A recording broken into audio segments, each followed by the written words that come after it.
Goltra. Here. Alderman Morsch. Here. Alderman Hanrahan. Here. Alderman Luby. Here. And Alderman Palmer is absent. 8 present, 1 absent. Mr. Mayor, we have a quorum. Thank you, Beth. Will you please join me in a pledge of allegiance? I pledge allegiance to the flag of the United States of America and to the republic for which it stands, one nation, under God, indivisible, with liberty and justice for all.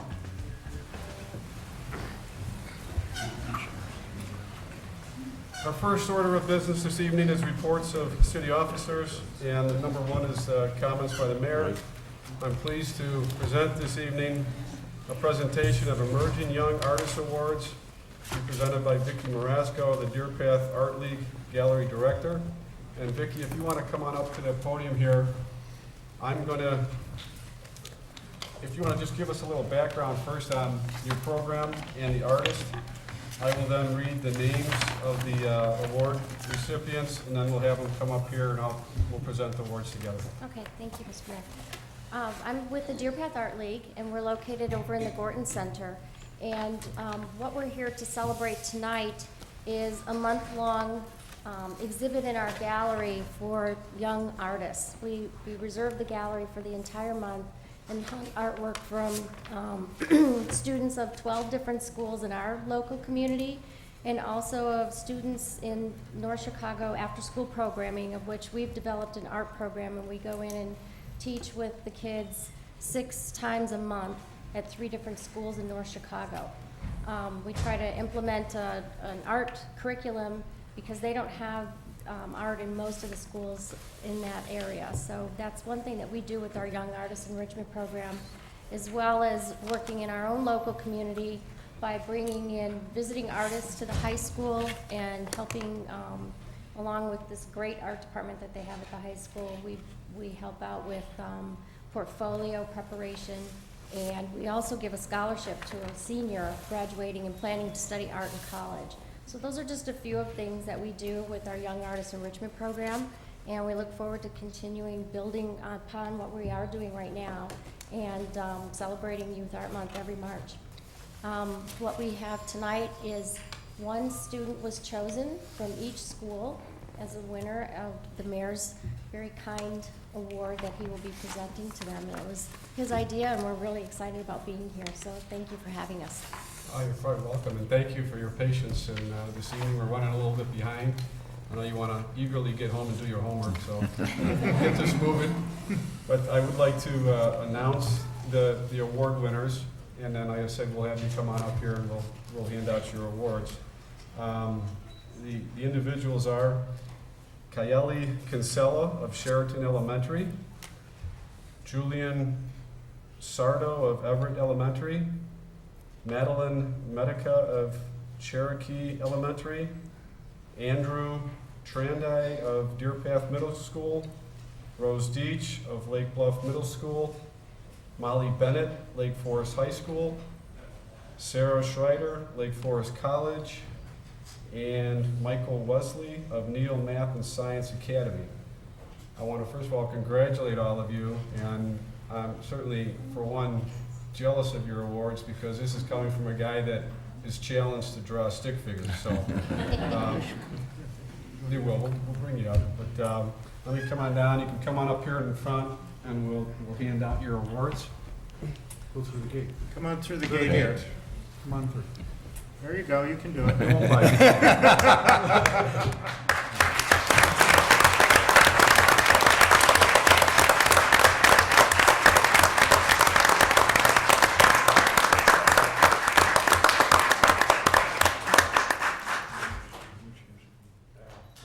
Guess who's who, right?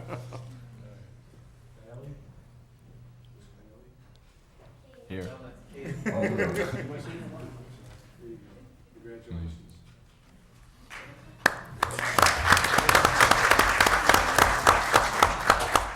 Julian?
It's for his election poster. Thank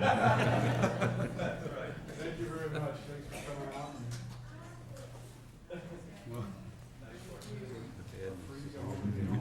Yeah, I was thinking the same thing. How are they gonna Photoshop this out?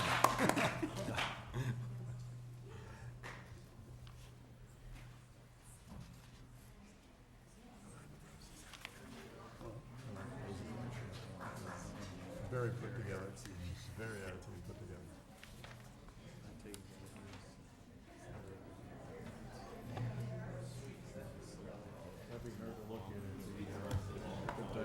And Vicki, thank you again for making the arrangements and bringing everyone out this evening. That was very nice. That concludes my comments for this evening. Our next agenda item is comments by the city manager. For our ordinance.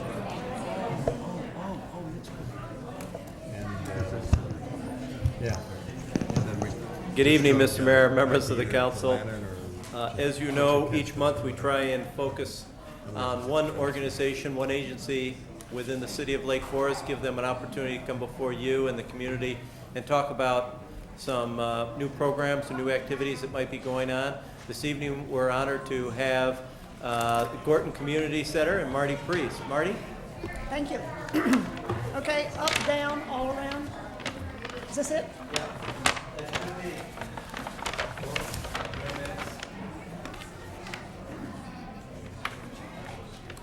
The city council should have some impact on that part. It should always be turned over to committees.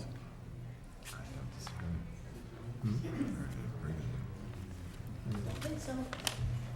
It's too much of the people of that character of town. Okay. Thank you for having me. I'm Marty Preiss. I have the pleasure of serving as the Executive Director of Gorton Community Center. The last time I was here was December of 2008, and I was about 30 days into my job. So hopefully I know a little more tonight. Whoops, it's going all by itself. This will be a real quick presentation. What I'd like to do is just focus on a few things. If I can learn how to work this. Someone help.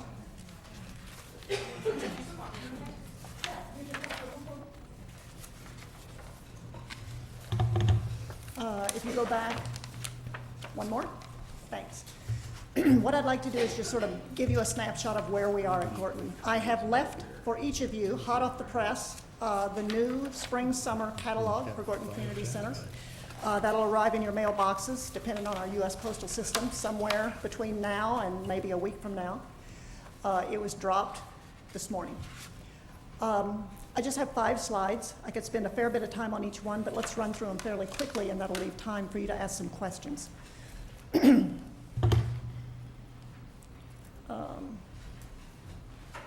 Go again. Let's first talk about recent highlights. What's been going on recently? And let's talk about this in terms of Gorton's mission. As you probably remember, Gorton exists to enrich lives, and we do it through what I call 3 channels or 3 pillars: cultural arts, education, and charitable service. Cultural arts, the most important thing for you to know is we just wrapped up our 22nd season of Cabin Fever Jazz. This has been a long historical program of Gorton Community Center. We bring in world-class jazz musicians. The 2 I would highlight of the 5 concert series of this year are Ryan Cohen and a partnership for our finale concert, which was with Chevrolet. Ryan Cohen is a Chicago musician. He has won multiple ambassadorships with the U.S. Department of State. He's been at Gorton the last 2 years. Ryan was invited this year to be one of our premier acts in the series. He chose Gorton as the venue for his performance, his world premiere of a work called The River. He's both a great jazz musician and also a composer. So he had composed a piece called The River, inspired by his trip 2 years ago, his tour of South Africa. He chose to perform his world premiere at Gorton. It was a wonderful evening. We had a reception beforehand. We had Howard Reich, the jazz critic for the Chicago Tribune, with us that evening. Good time was had by all. The other concert I would mention is a concert last month, late in the month. It was our finale concert. We got a call from John Mulder. For those of you who don't know John Mulder, he's a native of Lake Forest. He graduated from Lake Forest High School. He's a world-class jazz musician. He's also a great composer. John had a vision that he wanted to start a jazz series, which he has named the annual Chi-Town Jazz Festival. He wants to marry the history of jazz being used in the past for charitable purposes. So John's day job is he's a Catholic priest at St. Gregory's Church on Paulina Street in Chicago. He has had a relationship with Gorton from the times he was a student and played on the stage there. He probably has performed more in cabin fever jazz events than anyone else, any other musician. So we were thrilled when he called in the fall and asked Carolyn Brode, our performing arts manager, if we would be his finale concert. We already had cabin fever jazz lined up. Carolyn and John decided that was the best concert for him to participate in. And John's series was a series of 6 concerts, starting on Tuesday and ending on Sunday afternoon at Gorton. And in those 6 concerts, he chose the prime jazz venues in Chicago. Lake Forest was one of the few, well, it was the only one on the North Shore.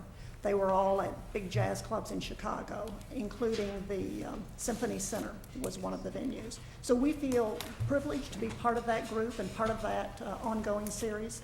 John raised during that week about $16,000 for hunger and Catholic charities.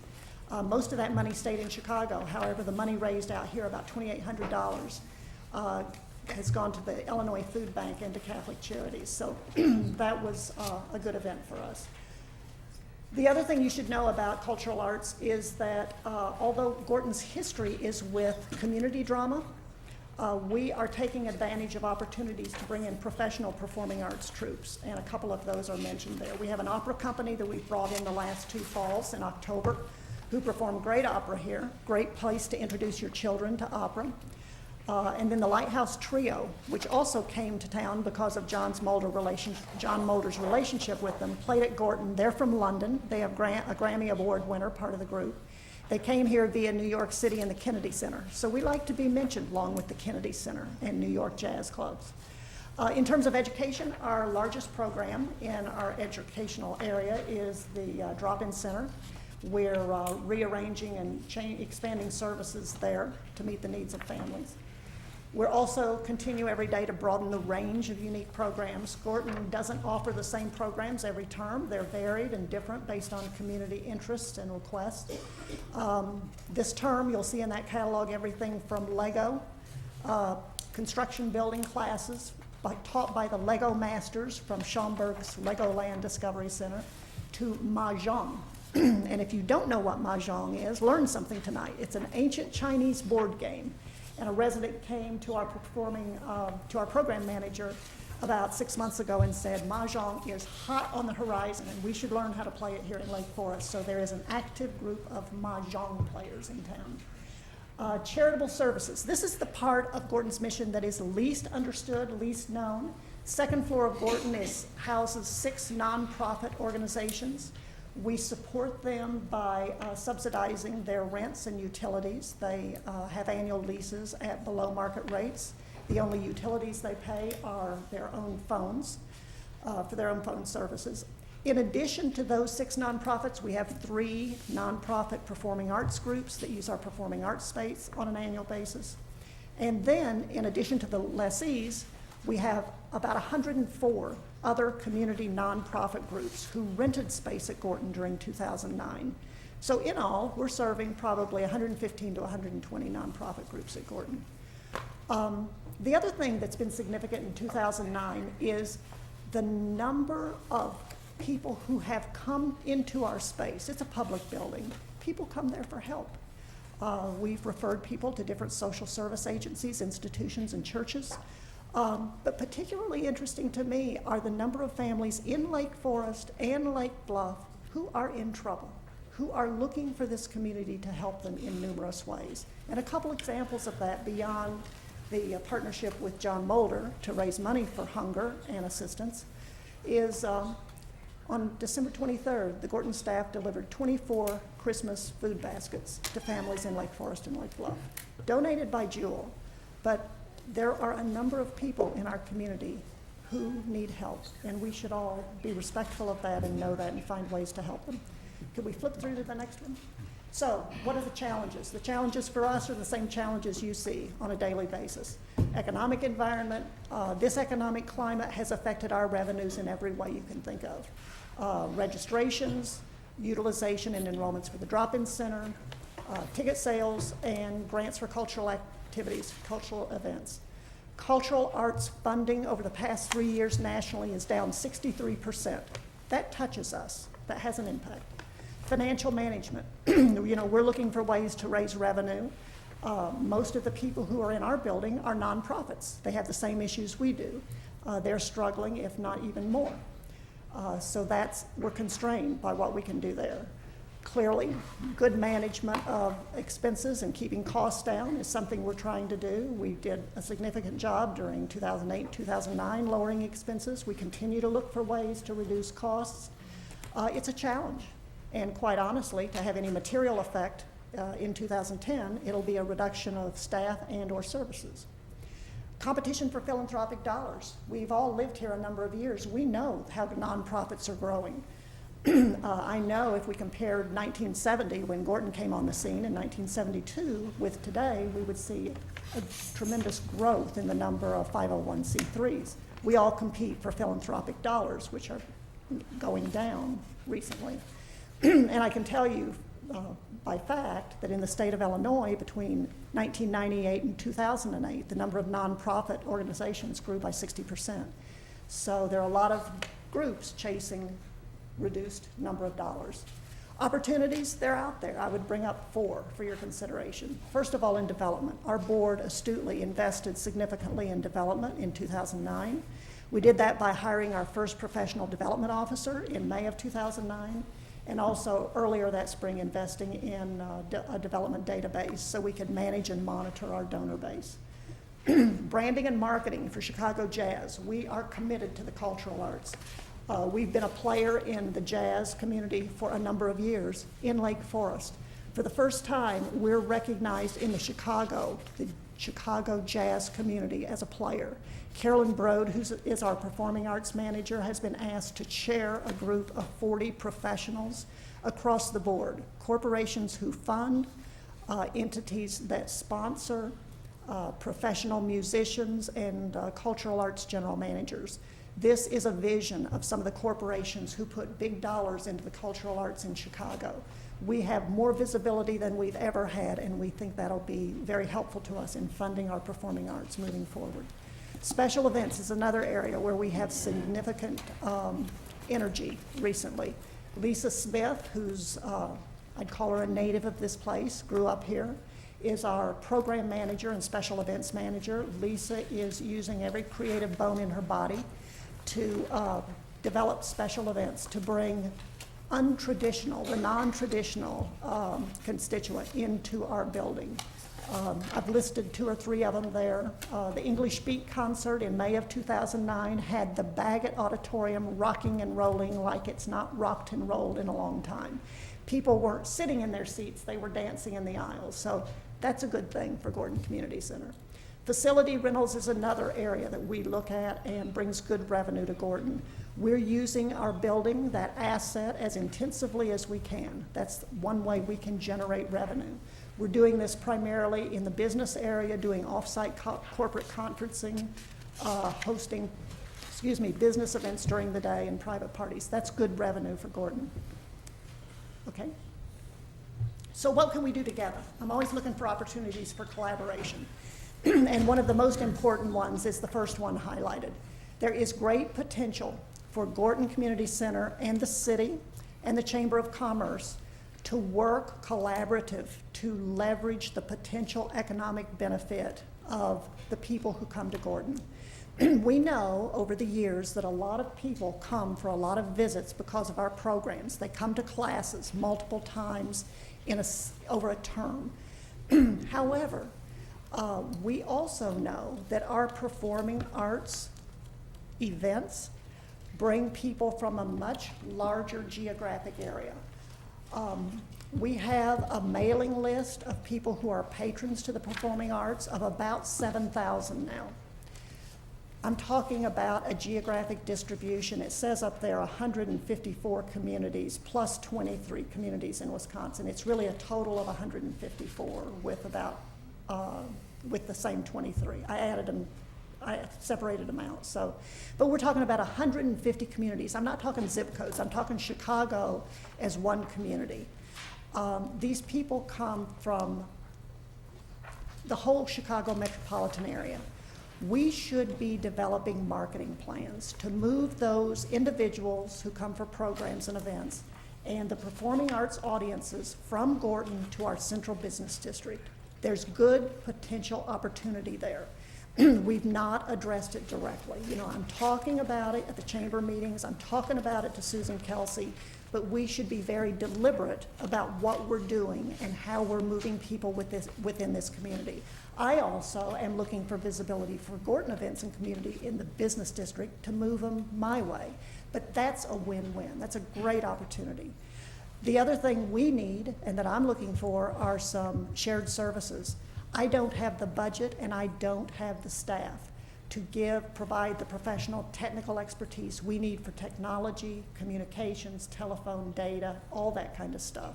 We are pretty slim. We're a staff of 11, and of those 11, only 5 are full-time. So, you know, I would love to talk to the city about shared services, some professional expertise, and so I put that on the table. And then the last thing is our exterior maintenance. That's part of our 20-year lease we have with the city. The city takes care of our exterior maintenance, and we've put together a list for Bob and his staff and for David with the finance committee. I know you struggle with budgets too, but I just want to get them in the pipeline. You know, we have some deferred maintenance on the exterior that needs to be taken care of. If we're going to be successful attracting people into our facility, we need to have the kind of facility that people are accustomed to being in. So I ask your consideration of that. The last thing I'll just throw up on the slide, upcoming activities over the next 4 months. First one's performing arts. Then the two I draw your attention to are April the 23rd, which is the Friends of Gorton launch of their season. It's a fashion show at Lake Forest Sports Cars. Come and see the latest fashions. Come and see the latest model cars. It'll be a great time. And then the culmination of their season, of course, is June 26th, their gala. It'll be the 37th annual Small Dance for a Big Cause. This is something that's raised significant funds for Gorton over decades. It will be hosted by, at the old Clayton Marks House on Lake Road. It'll be a great party, and we look forward to seeing a lot of familiar faces there. So put it on your docket. Comments, questions, suggestions? I'm here to entertain whatever you'd like to bring up.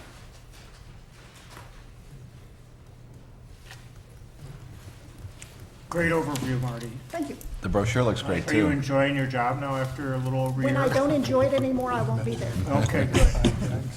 We're lucky to have you there. My pleasure. Anything else? Thank you very much, Marty. You're welcome. Appreciate it.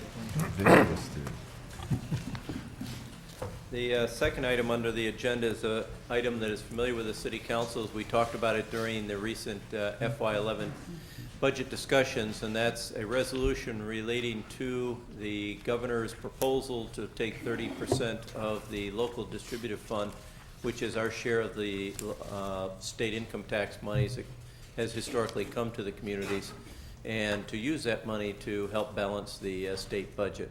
The resolution that's attached in your packet will be sent to our local reps, as well as the governor's office, as well as Speaker Madigan's office and State President Cullerton's office, encouraging them not to take this track, because for the city of Lake Forest alone, it would mean about $463,000.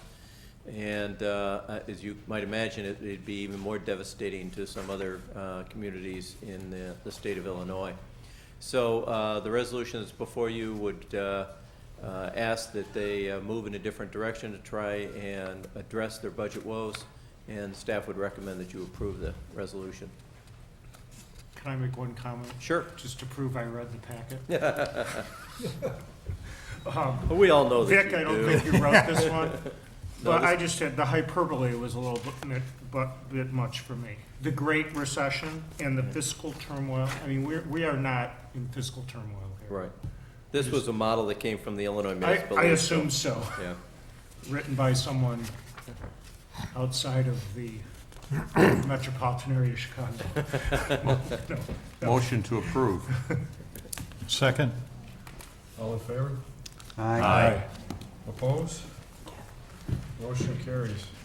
The last thing I'd like to mention, and I'm going to have Kathy put this up, is that we've had two hugely successful ward meetings, the 3rd and 4th ward, and I'm sure that the alderman will report on those. These are the two remaining ward meetings that are coming up. 2nd ward on the 12th, and the 1st ward on April 26th, I believe that date is. And so we would encourage all residents from the 2nd and 1st ward to certainly come and hear what's going on in the city. And I hope that the conversation and the discussion is as spirited and lively as the 3rd and 4th wards were. And that concludes my report. Thank you, Bob. Our next item on the agenda this evening is comments by council members. Actually, I do have one, if I might. You know, having watched the park presentation and the reaction of the people, the parks really are our one of our biggest impacts to the quality of life of the citizens. And at this point in time, if I understand the way the process works, the construction that happens in parks does not come back to the city council. It does. So anything that we approve this evening, when it goes through the council and they get their certificate of appropriateness, they would have to come back to the city council for final approval? Yeah, the Park and Rec Board, and we can go through this in much more detail on the 19th, but the Park and Rec Board is only an advisory board to the city council. They have no authority in and of themselves to spend money to do any of those kinds of things. And so any action, and that's why with respect to, say, the Route 60 park, that came back to the city council, and the city council on multiple occasions approved Right. contracts for any further work. And also, at that case, I believe it was some reviews before the Building Review Board that came to the city council with the time the city council approved the final plan for the park. So then really, the plan that we're accepting, the city council will see again in great depth before it actually goes to construction. Is that? Probably multiple times. Okay, I was just trying to get a feel of it because a lot of the different language, I think there's a lot of uncertainty as to how this process rolls out. And Right. I was gonna say, if the city council doesn't see it, then I think that's a mistake. But if they do, then I think Right. And we're I on the think right that's course. where there has been a lot of misinformation, and we will try to the extent possible to clarify sort of the process, because the only action that is going to be before you is the acceptance of a gift. Right. And once that gift is accepted, then where it goes from there is really directed by the city council. But it then comes back to us, so that it really isn't at this junction terribly germane to do more than maybe indicate some feelings or directions. We're not trying to actually affect how the final plan will look like. We're really just accepting a very generous gift from the Garden Club. That's correct. I think, and again, since many of the people have left here, obviously, is that I think the real only action that you need to take is to either accept the gift or to say, we don't want to accept the gift and we don't want to do a thing at that park, period. Because if you accept the gift, then it will set in motion a number of other steps, but all those steps will involve the city council at multiple times. Good. But, yeah, that's fine. Thank you. Mr. Mayor, I just wanted to say a few words about our ward meeting. I know that Alderman Morse will want to say some as well, but just to thank the residents. I thought it was a very productive meeting. It was a quality hour and a half, 2 hours. Very good questions, insightful, and appreciate the staff's effort. And I know there was a couple of outstanding issues. I think we're getting back to residents and answering their questions and concerns. So thank you again for the night out at Croya. Once again, the third ward led the way for the first meeting, and I thought it was very successful. I would just echo Greg's comments. The mayor also attended, and I think it was a very open dialogue with the residents, which I know Greg and I really appreciated, and I know the mayor did as well. We tried to create an atmosphere where anybody could talk about anything, and we were really taking notes and trying to respond where we knew the answers and get back to people where we didn't. So we really appreciated the opportunity. I said it was one of my most enjoyable days of the year as an alderman. So. The Fourth Ward also had a very good meeting, and I think it was one of those opportunities where we really were able to explain on a one-to-one with the residents exactly how it works and what the communication that takes place. I think a lot of times people really don't understand the process or understand exactly how things work through and what the questions are, or the true issues, and we were able to cover that on a very nice basis. We had a very good meeting. We had a very large turnout and a good, very peaceful discussion overall. And the mayor was there as well. I think he would say the same thing. It's his ward, and we certainly, all of us learned a lot, and we some of the people have volunteered to serve on some other areas of the city concerning railroad safety, et cetera, and we're always happy to have citizens come out and join us in trying to make Lake Forest a better place. So it was a very good evening, and the lights stayed on. I understand that. Yeah, I would just, I know you got a quick comment about it. I just follow up to that, John, is real quick. I just want to thank the two aldermen from the Fourth Ward, as being a member of the Fourth Ward myself, and John and John Luby and Bob Palmer did an excellent job that evening. We had a very good discussion. I think there are a lot of pertinent items that were up that evening, and again, I look forward to the next two ward meetings coming up shortly. And Bob, you had a quick comment? Hey, I apologize. I was remiss in that I forgot one item that I wanted to touch on very quickly, or actually I'm going to ask Kathy Cerniak to come forward and touch on it. For some reason, there's a lot of erroneous information floating around the community that Bear is on the chopping blocks, or the auction blocks, and that's just not the case. We have been in close communications with representatives of Harris Bank, and Kathy spoke to them as of today. So Kathy, if I could ask you to just brief the council and the community as to really what's going on. I did speak with Mr. Patrick Fox, Vice President of Real Estate Management for Harris Bank. Actually, the city manager and I met with Mr. Harris and his colleague about a month and a half ago. He did clarify that a sheriff's sale is being held of Bear Campus as the final step in the foreclosure process. He said the property is not being auctioned off, and I have a quote from him that he wanted me to share to clarify. Harris Bank is committed to work cooperatively with the city. We recognize that Bear is a valuable asset for both the bank and for the city of Lake Forest. Although we would not be in the eventual role of developer, we hope to facilitate working with the city the best outcome for all. So just to clarify, Bear Campus is not being auctioned. Bob, do we have a bond from the original developer on that? We did not get to that point. The plat for Bear was never recorded. Okay. And Bob, just for the sake of a clarification, assuming that Barra is taken over by another entity, it's still subject to be developed with city council approval. So it's not an Absolutely. arbitrary development. No, you're absolutely correct. Okay. So we will have control over what goes up. Yes, you will. Any other comments by council members this evening? No? We'll move on to the next item on the agenda, which is council committee reports. Our first item is a finance committee report, and we're looking for a consideration of an ordinance approving a fee schedule for the city of Lake Forest. This is a first reading, presented by Finance Director Kathy Reinertsen. Kathy?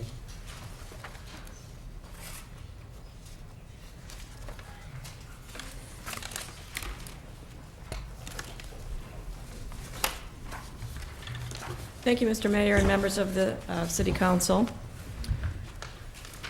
As we discussed at the March 15th Budget Committee meeting, we reviewed the water fund, and the report that was originally prepared for the city by the firm of Burns and McDonald recommended an 8.7% increase to our water rates. We, however, have reviewed it and pared down some of our capital projects, and we are recommending a 5% increase to our water rates, effective with the bills mailed May 1st or after. We have done a survey of surrounding communities, as was requested, and also conferred with them about what their plans are for future increases. You can see that Lake Forest is still in the middle of the surrounding communities when it comes to the water plus sewer rate. In addition, many of the other surrounding communities are also planning rate increases for the next 5 years. Any comments or questions by council? It's just a curiosity. How does Highland Park keep its rate so low? I was Because they supply about They sell- half the North Shore and Yeah, get it's subsidized. just amazing. And, well, curiosity. They also have not replaced their water system, and so at some point in the next Few years. few years, they're going to have to build a new plant. And when they do that, my guess is their water rates will move up significantly. Yeah, you're absolutely correct. They just did complete renegotiations of their water agreements with Lincolnshire, Deerfield, Bannockburn, and all of them were in anticipation of major plant upgrades, and so I think you'll see all those water rates go up. And note who the three most expensive, who has the three most expensive rates on the North Shore, ones Lincolnshire, that buy. Bannockburn, and Deerfield. So That's right, that's why they're at yeah.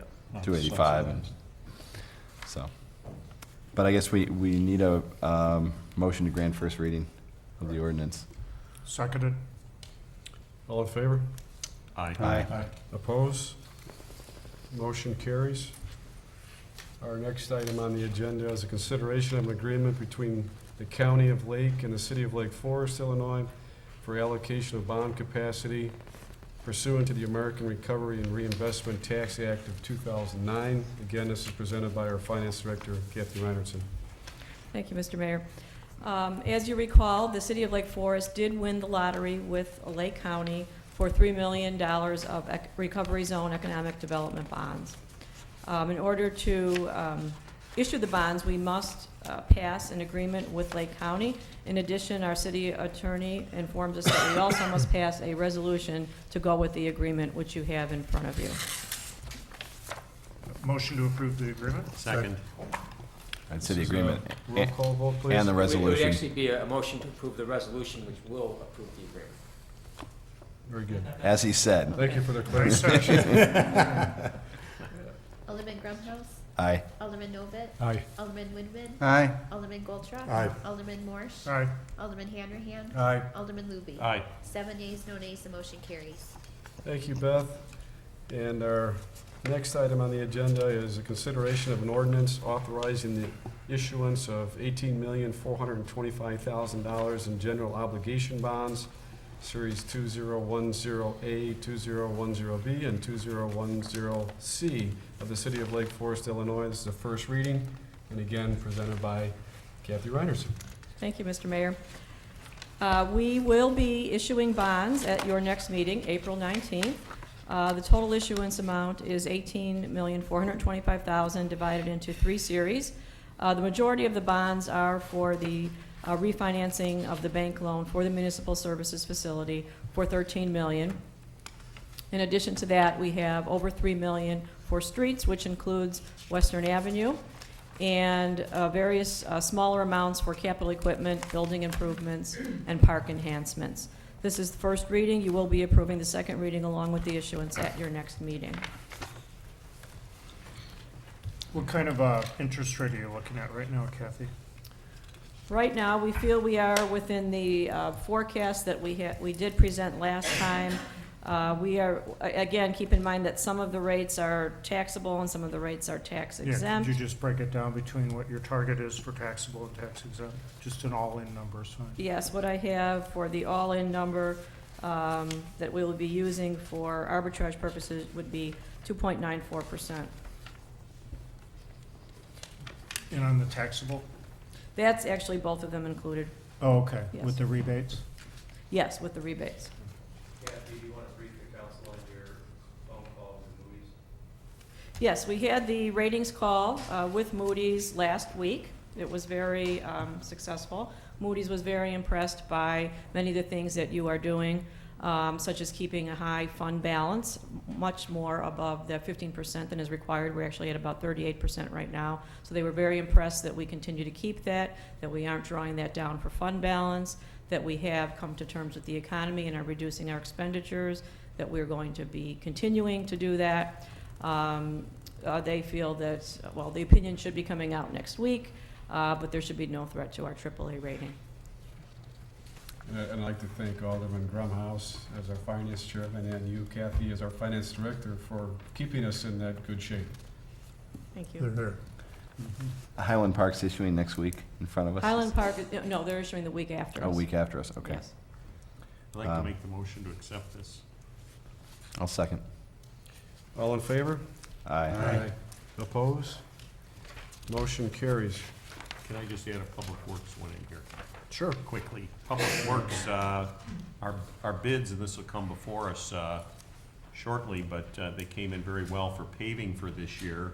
So based on that, out of our budget, we will have extra money for some paving, some extra streets. That's a very good thing. We're still working on those exact streets. The second thing is, and I know Alderman Golcher will be pleased to hear this, we've gone to the state of Illinois concerning the quality of the blacktop that the state issues, and we have found expert testimony to state that the Winnetka mix is what we used on Deer Path Road is far superior to much of the other asphalt out of the plants. And so we will be doing Green Bay Road with the better mix rather than the straight IDOT, as well as the other streets in town, hoping to get them to last longer. Our big issue will be getting where they patch the streets, that they're not putting in really cheap stuff, because we're finding that that's breaking away very quickly. And we'll be probably coming forth with an ordinance requiring street patching to be of the same high-quality asphalt, so it'll last as long as the street does. So that's kind of news on the paving end. We'll see a lot of that going on this summer. So Is there any way we can get the name changed to Lake Forest Mix instead of Winnetka Mix? well, we're going to try to get it to point, be Mayor. Renard mix, but they haven't switched to that. Thank you, Alderman Luby. Our next item on the agenda this evening is an opportunity for public to address the city council on non-agenda items. Do we have any public that wishes to speak this evening? If you, Over here. Mr. Mayor? oh, please come on up to the podium, state your name and address for the record. Good evening, and thank you for giving me this opportunity. My name is Cynthia Lee. I live at 327 Granby Road. And because you just mentioned that you're looking at paving extra roads, would you please drive down Wisconsin Avenue east of McKinley? Because it's really, it's an adventure. But anyway, more to the point, I would like to speak regarding the plan for Forest Park. The North Shore has the honor of being ground zero, if you will, for what came to be called the Prairie Movement in landscape design. It was and is a deceptively simple plan that recognizes the beauty of our region and mimicked its land shapes, environments, and plant communities in designed spaces. I say deceptively simple because these designs in fact did always have a required delicate hand, both to create them and maintain them, and sometimes people fail to perceive their underlying structure because it is so subtle. The ephemeral quality of landscape design means that design spaces, including those of our most cherished designers like Jensen and Simons, will occasionally, dare I say often, become overgrown and degraded. But such spaces are sleeping beauties waiting to be awakened from their sleep. The trained eye and the open heart can rediscover the original intent of the design and judiciously remove what shouldn't be there and enhance what should be there. Many people and firms will talk about how they understand Simons or Jensen, but very few will have the ability to perceive and honor such subtle work. The idea of inserting postmodern design into a Simons site seems very odd. If Mendelssohn's Spring Song, which Jensen loved, had been lost and then rediscovered, would we entrust its restoration to someone who proposed to update it by erasing sections of the original piece to replace them with postmodern music? Or would we entrust it to someone who wanted to let the original work of art speak for itself? As a landscape architect, I can tell you there is actually very little of O.C. Simons guiding this plan. Due to the uproar of doubters, Simon's name is now being tossed out as the driving force.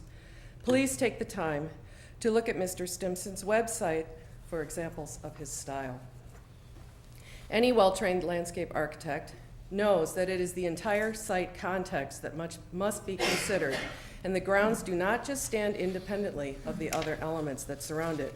It's sort of like the little kid who likes to wear all her favorite clothing at once. The effect is disjointed, and none of the individual pieces can really be appreciated or given justice when they are thrown together in an apparent hodgepodge. Biogeographers would argue that taking out the vegetation on the bluff, thus providing the broad view Stimson mentions, might encourage slope destabilization. There has been much research proving that interception of precipitation has great impact on slowing erosive qualities of rainwater. Instead of hitting the tree canopy and much of that water trickling slowly down the branches to the trunks and finally into the ground, or dripping from those leaves to the mid-story and then traveling down, taking out these tall trees in areas will facilitate direct impact of rainfall and little time for absorption. This translates to increased runoff. Increased volume of runoff also means more rapid rates of runoff, both of which are directly proportional to erosion. This whole idea really needs to be looked at by experts in the field. No matter what we want, and no matter what our aesthetic preference, some aspects of this plan may not be good decisions in the long run. If you actually use the area in the same way that I do, I run and walk there at least 3 times a week. I run the stairs, though you wouldn't necessarily know it to look at me.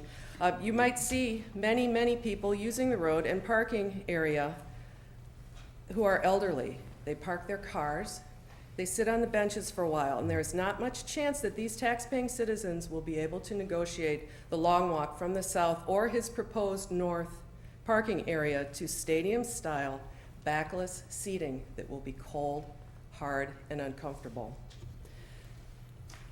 Just a little aside, my own mother grew up in Highland Park on lakefront property.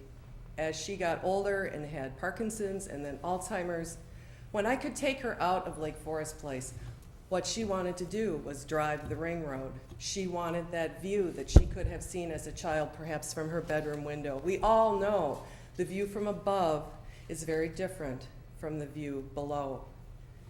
And I would like you to all consider that as you go forth in your decisions. In high school, regressing more, we would have greatly enjoyed this proposed seating area and closure of the ring road. It's a wonderful place to drink, smoke pot, have sex, get into other shenanigans because the police and other people cannot drive by and see what you are doing. You could also hide sitting on the ground. If you have this stair step effect, you can be on that ground and nobody's going to see you, as they brought up as the highlight of the plan, that no one from the road can see what's going on. I won't tell you if I would have participated in that as a kid or not, or if any of you would have, but I think we all know people who have families with troubled children who might take advantage of this. I think Stimson would develop a wonderful plan for downtown Chicago or Lakefront Park there, where his aesthetic could be an asset and not look incongruous. His residential designs for contemporary residences are fabulous, but this one for Forest Park just doesn't hit the mark, and not every designer is right on every time. We all have a bad day.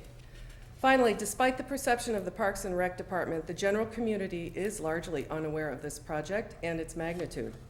Many elderly do not use the internet. Those with young families do not make it a habit of searching the city website. The website is an ineffective means of reaching the greater population of our city. Please, I implore you, slow down this process and open it to more community involvement. It's a small price to pay for a costly error. Thank you for your time. Thank you for your comments this evening. Do you have any other from the public? Yes, please come on up and state your name and address.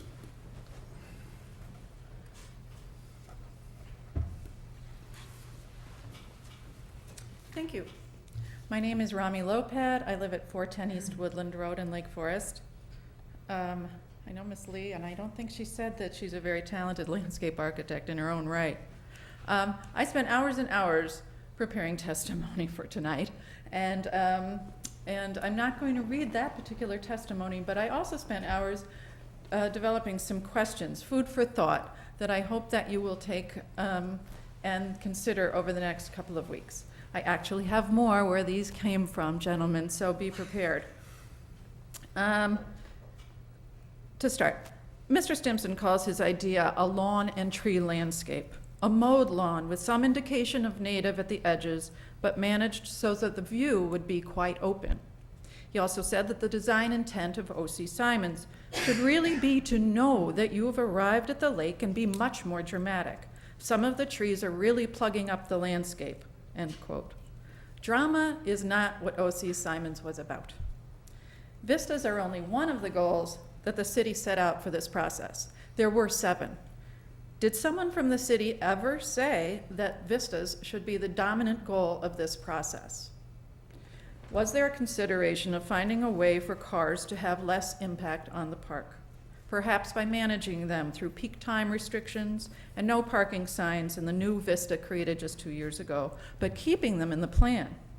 Did anyone from the city ask Stimson to give them an alternative plan that included this idea, this goal? I do want to correct the impression that there are traffic counts on the upper level. Through a Freedom of Information request, there are none. So that should be cleared up. In her presentation to the Lake Forest Historic Preservation Commission in January, Parks and Recreation Director Mary Van Arsdale said, quote, "This project was not undertaken with the intent of doing a historical restoration of the park." Why not? And if it was not to be a rigorous restoration, why is it not being rehabilitated according to federal standards for historic parks in historic districts? Why was O.C. Simons' name left out of the goals for the new plan? The January meeting of the Lake Forest Historic Preservation Commission represented the first time that the goals of the city's planning effort included acknowledgement of the importance of history in designing Forest Park. January this year, 2 months ago. The following new goal, respect to the passive nature and historical character of the park, was added to 7 other goals. Why did it take so long in a historic district? Lake Forest is a model community, still best known for Mr. T. This city could really make a name for itself if it stated that modern ecology should lead the goals of this plan. Another question. The difference between the design philosophies of O.C. Simons and Stephen Stimson should be clear to the public before a concept plan is accepted. The concept plan should show many examples of both gentlemen's ideas. And Mr. Stimson would do himself a service by including a philosophical essay on what he intends for this park and how he sees his design as one which will be as iconic as O.C. Simons' work was. The Historic Preservation Commission heard a presentation by Mary Van Arsdale. The commission was asked in writing by the staff about how much the O.C. Simons legacy should be preserved, in whole or in part. The meeting concluded with the HPC chairman concluding that, quote, "We like the organic, simplified concepts in the plan, but cars are the real question. When will the city create a policy statement on whether this plan meets historic guidelines that it would impose on a homeowner within O.C. Simons' landscape? Will this landscape be attributed as a Stephen Stimson plan or an O.C. Simons plan in the future?" It appears that in the new plan, cars would drive down Deer Path, perhaps take a right on Lake Road, drive slowly to see a view of Lake Michigan across the park, and then, if walking in the park is not desired, either turn right on Spring or turn around in the south parking lot or in someone's driveway. The lake experience now becomes far more brief than it is today, a matter of seconds. What's the traffic impact when cars pause on Lake Road so that tourists can get a view, or as more cars turn around in driveways or in the parking lot? Do you ever have cars coming right up on top of you? Will Spring Lane become one way? The concept plan has a one-way arrow on it. The plan should include lengthy description and illustration, cross-section and plan, and scale drawings of what is intended to be done to the full length of the bluff's edge. The plan currently shows a picture, I think you have it, that the edge will be cut down to a 22-degree angle, at least where the rock walls are. If the cut and regrading is only there, what is the consequence to the entire length of the park? You have not seen it, and you can't see it in this plan. Is this what the city wants all bluff and ravine homeowners to do? Are we being told to cut the bluffs? There's lots of worthwhile tests that can go on this summer, testing the closure of the ring road, using a professionally designed traffic survey, trying out management techniques on parking, tying ribbons around all the trees that will be come out, because you cannot tell from this plan what will be coming off the bluff. There are 5, I believe, areas where all the canopy trees will be removed. Let's keep going. The ash trees are also going because of disease. What is the management plan for that bluff? We don't have one. But the city's pamphlets tell us as homeowners to have a management plan in place before we take down even one tree. I have other suggestions for what could go on this summer. Ms. Lee, can I ask you a question? You made reference to that this was not a historical restoration. And the materials that were given to us acknowledges that, but instead calls it a rehabilitation and adaptation. Right. I'm having trouble understanding the difference. Could you explain that to me? Yes, there are distinctions in federal guidelines for the restoration of cultural landscapes. Restoration is very specific. You have a plan, you restore the windows in the house, if you will, to their original style as they were built. And you know what that original style was. Rehab is the second tier, where you're going to have to take some informed and educated guesses about what was intended. I'm sorry, I called you Ms. Lee. You're Ms. Lopez. Yeah, that's Excuse me. fine. I don't mind being her. Rob, Here's a question. Are there street lamps in this plan or not? Easy question, right? Please provide maps of where those street lamps will go. If there are no street lamps, how will the park be lighted? Will the long stone benches be lighted? Are they going to be recessed cans in those benches? That's a very, very different motif. Lastly, the idea, and this is very important to me, the idea of a partnership between a private club and a municipality needs to be re-examined, in my opinion. It's not comfortable or transparent to the rest of us. If I have an independent view, I wouldn't think to interview with the garden of any club's project. It's their deal. I'm not a member. I may not even know any of them. But when the city starts to favor one goal over others, or staff presents a private plan to city commissions, then the two groups have gotten too close. And also, there's no clear exit strategy for what happens if the city doesn't like the gift. It's better to stay at arm's length, no matter how generous a private group's contribution might be. I hope you will think about that. We've seen other examples, the Historic Preservation Foundation. By the way, I'm on the board, I'm speaking for myself, has given a gift to the city. A very, very expensive gift of what to do on restoring the train station.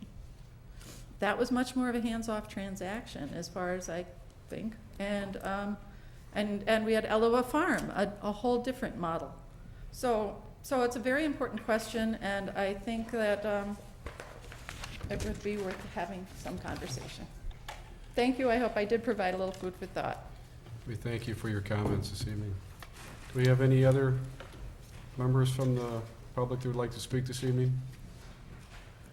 No, hearing none. Can I None just further. suggest, You think- Ms. Levi, can we get your comments? I know you had a lot of them, but would you mind, so that we have them in our packet? Not necessarily tonight, but if you don't want to give them up. She dropped off a bunch of stuff, but I didn't know if that was in there. Okay. Our next item on the agenda is a consent agenda. We have 8 items on the agenda. I will read those 8 items as they are, and then take the wishes of the council, whether you wish to go back through them individually or collectively take them as one. The first item is approval of the minutes from the March 15, 2010 regular meeting. The next item is a ratification of emergency rock salt purchase. The third item is approval of a contract to purchase rock salt for the winter of 2010 to 2011. The fourth item is an approval of resolution allowing the city to perform work on state right-of-ways.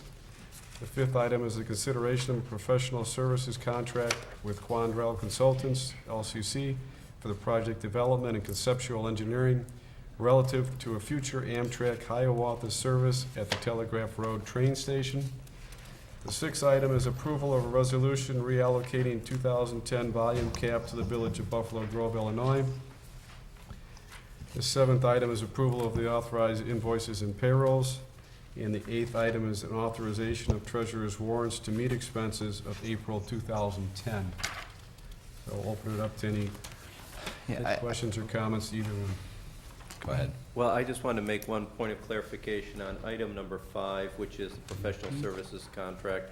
The actual item would be to approve the contract of $40,662. We've actually already received the check from the CPOA for $20,000, so our share is only $20,000, but the auditors want to make sure that the record is clear that the contract is for $40,000. Okay, thank you for I that. wanted to ask you a question about that one. I know when this first came up, we were somewhat taken aback by the cost of this. So when I look at this exhibit, basically what they've done is they haven't changed the cost. They've just broken it down into 3 phases. Okay, so if we go through this first phase and come up with the ridership and it looks good, we still have to come up with another $85,000 to run this study. And I guess I'm not sure, you know, part of the reason I feel like we rejected it before is because we said it's not worth it to the city to pay $115,000 to get an Amtrak stop.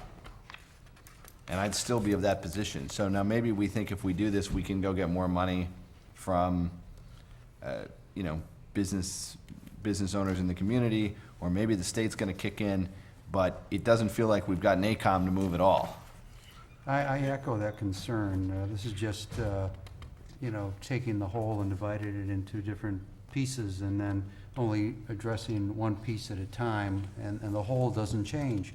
And I had the same concern, it's memory now, about the Friedman deal with, on Laurel, because it came up with a very high figure, and I thought it was outrageous, and so we divided it up into pieces, and I don't know if the math turned out any much different when we went through the whole thing, but it seems like a replay.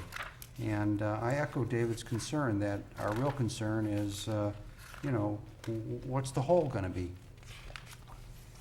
Following the last council meeting, we did contact both representatives of Metra, Amtrak, and also Norm Carlson, who was a resident of Lake Forest and was a consultant with Arthur Anderson on Metra, or on transportation issues.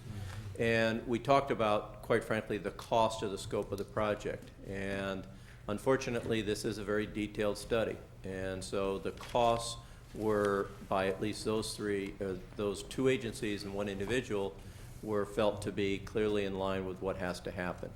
The reason that this is coming forward now in this way is that the first phase, I think going back to Alderman Grumhouse's point, is that when we have this baseline data, we will know whether this has any potential or not. And that's the way we sold it to the CPOA.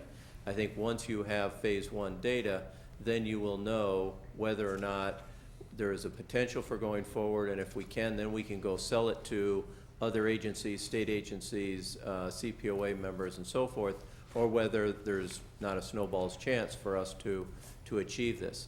Now, if the council is saying that we have no interest ever in achieving this, then I think we need to know that now, because that's certainly not been the direction we've gotten over the last year.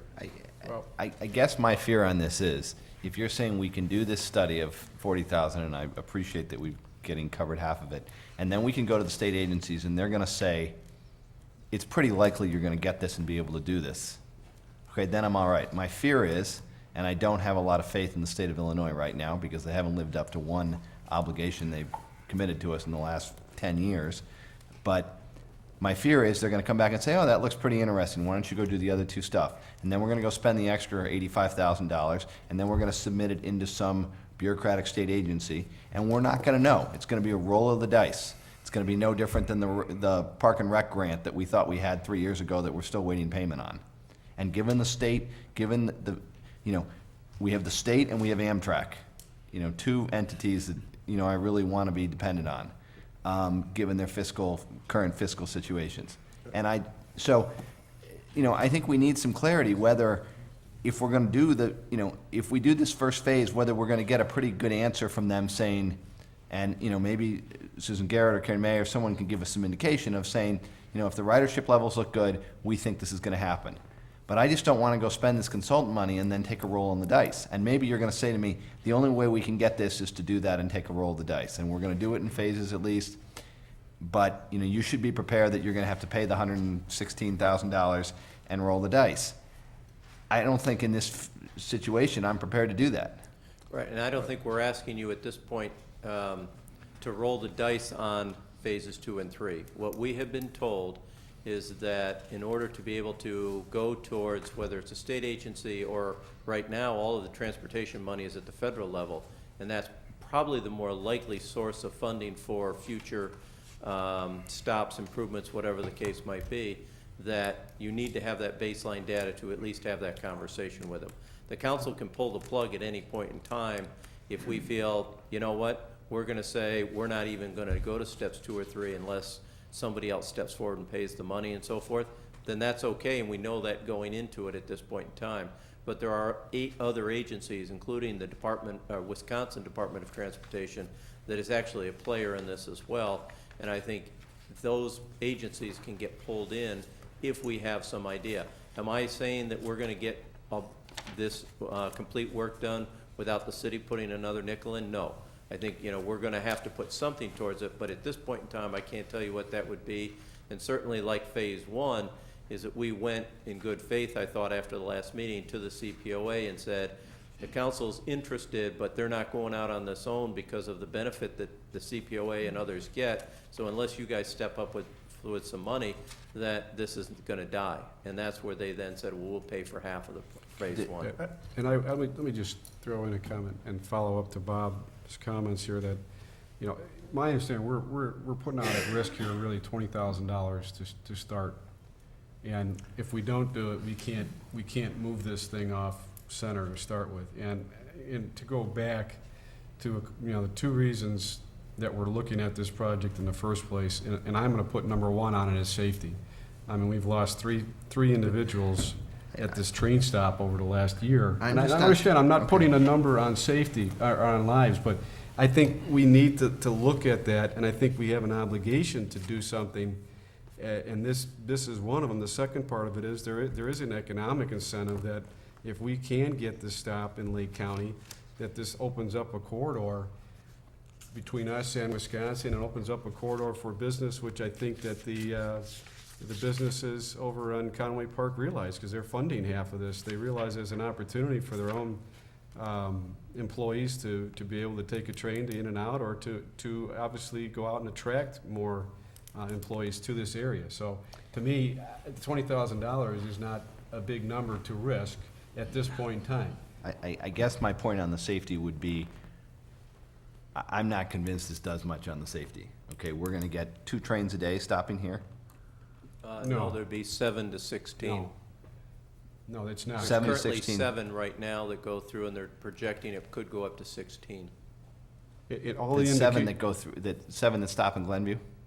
No, there's more that stop in Glenview because they have both the Hiawatha and the Empire Builder. Okay. This would just be the Hiawatha service. But I guess what I'm saying is the number of trains that go through, Amtrak trains that go through Lake Forest currently and don't stop is what, per day?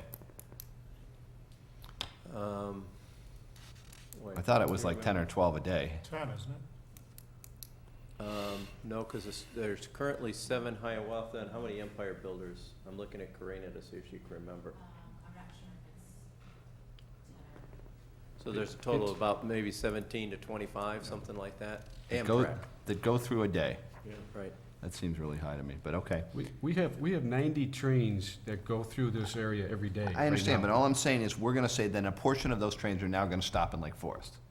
Okay, so the risk is, yes, those trains that are no longer whipping through, okay, let's say it's quarter of them, and are stopping here, we save on that. But we're not changing the safety on the other No, I 21 trains, dis- and we're not training on the, from what I understand, the study is, it's about whether we're gonna have stops here. It's not a study about improving safety. Well, Well, they're it's- both sort of tied together because part of the improvements, and I think we shared this previously to the council, is to construct an underpass under the tracks that would connect Settler Square with the west side. And that would be a key component if we were able to get the Amtrak stop here to then go after federal funds to pay for that underpass. And we think we need the Amtrak stop to get that? It's It a- would it's be a- hard it's because a then it would huge- just be state money or Metro money. There really wouldn't be the role of the federal money.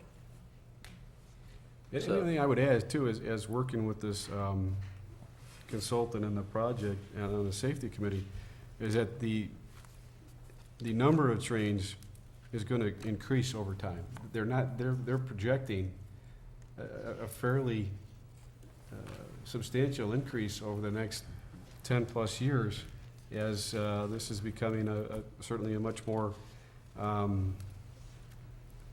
push method of transportation, especially by the Obama administration right now, that rail has just received $10 billion for the Midwest, and that this is gonna continue. So I think to not do anything is a mistake.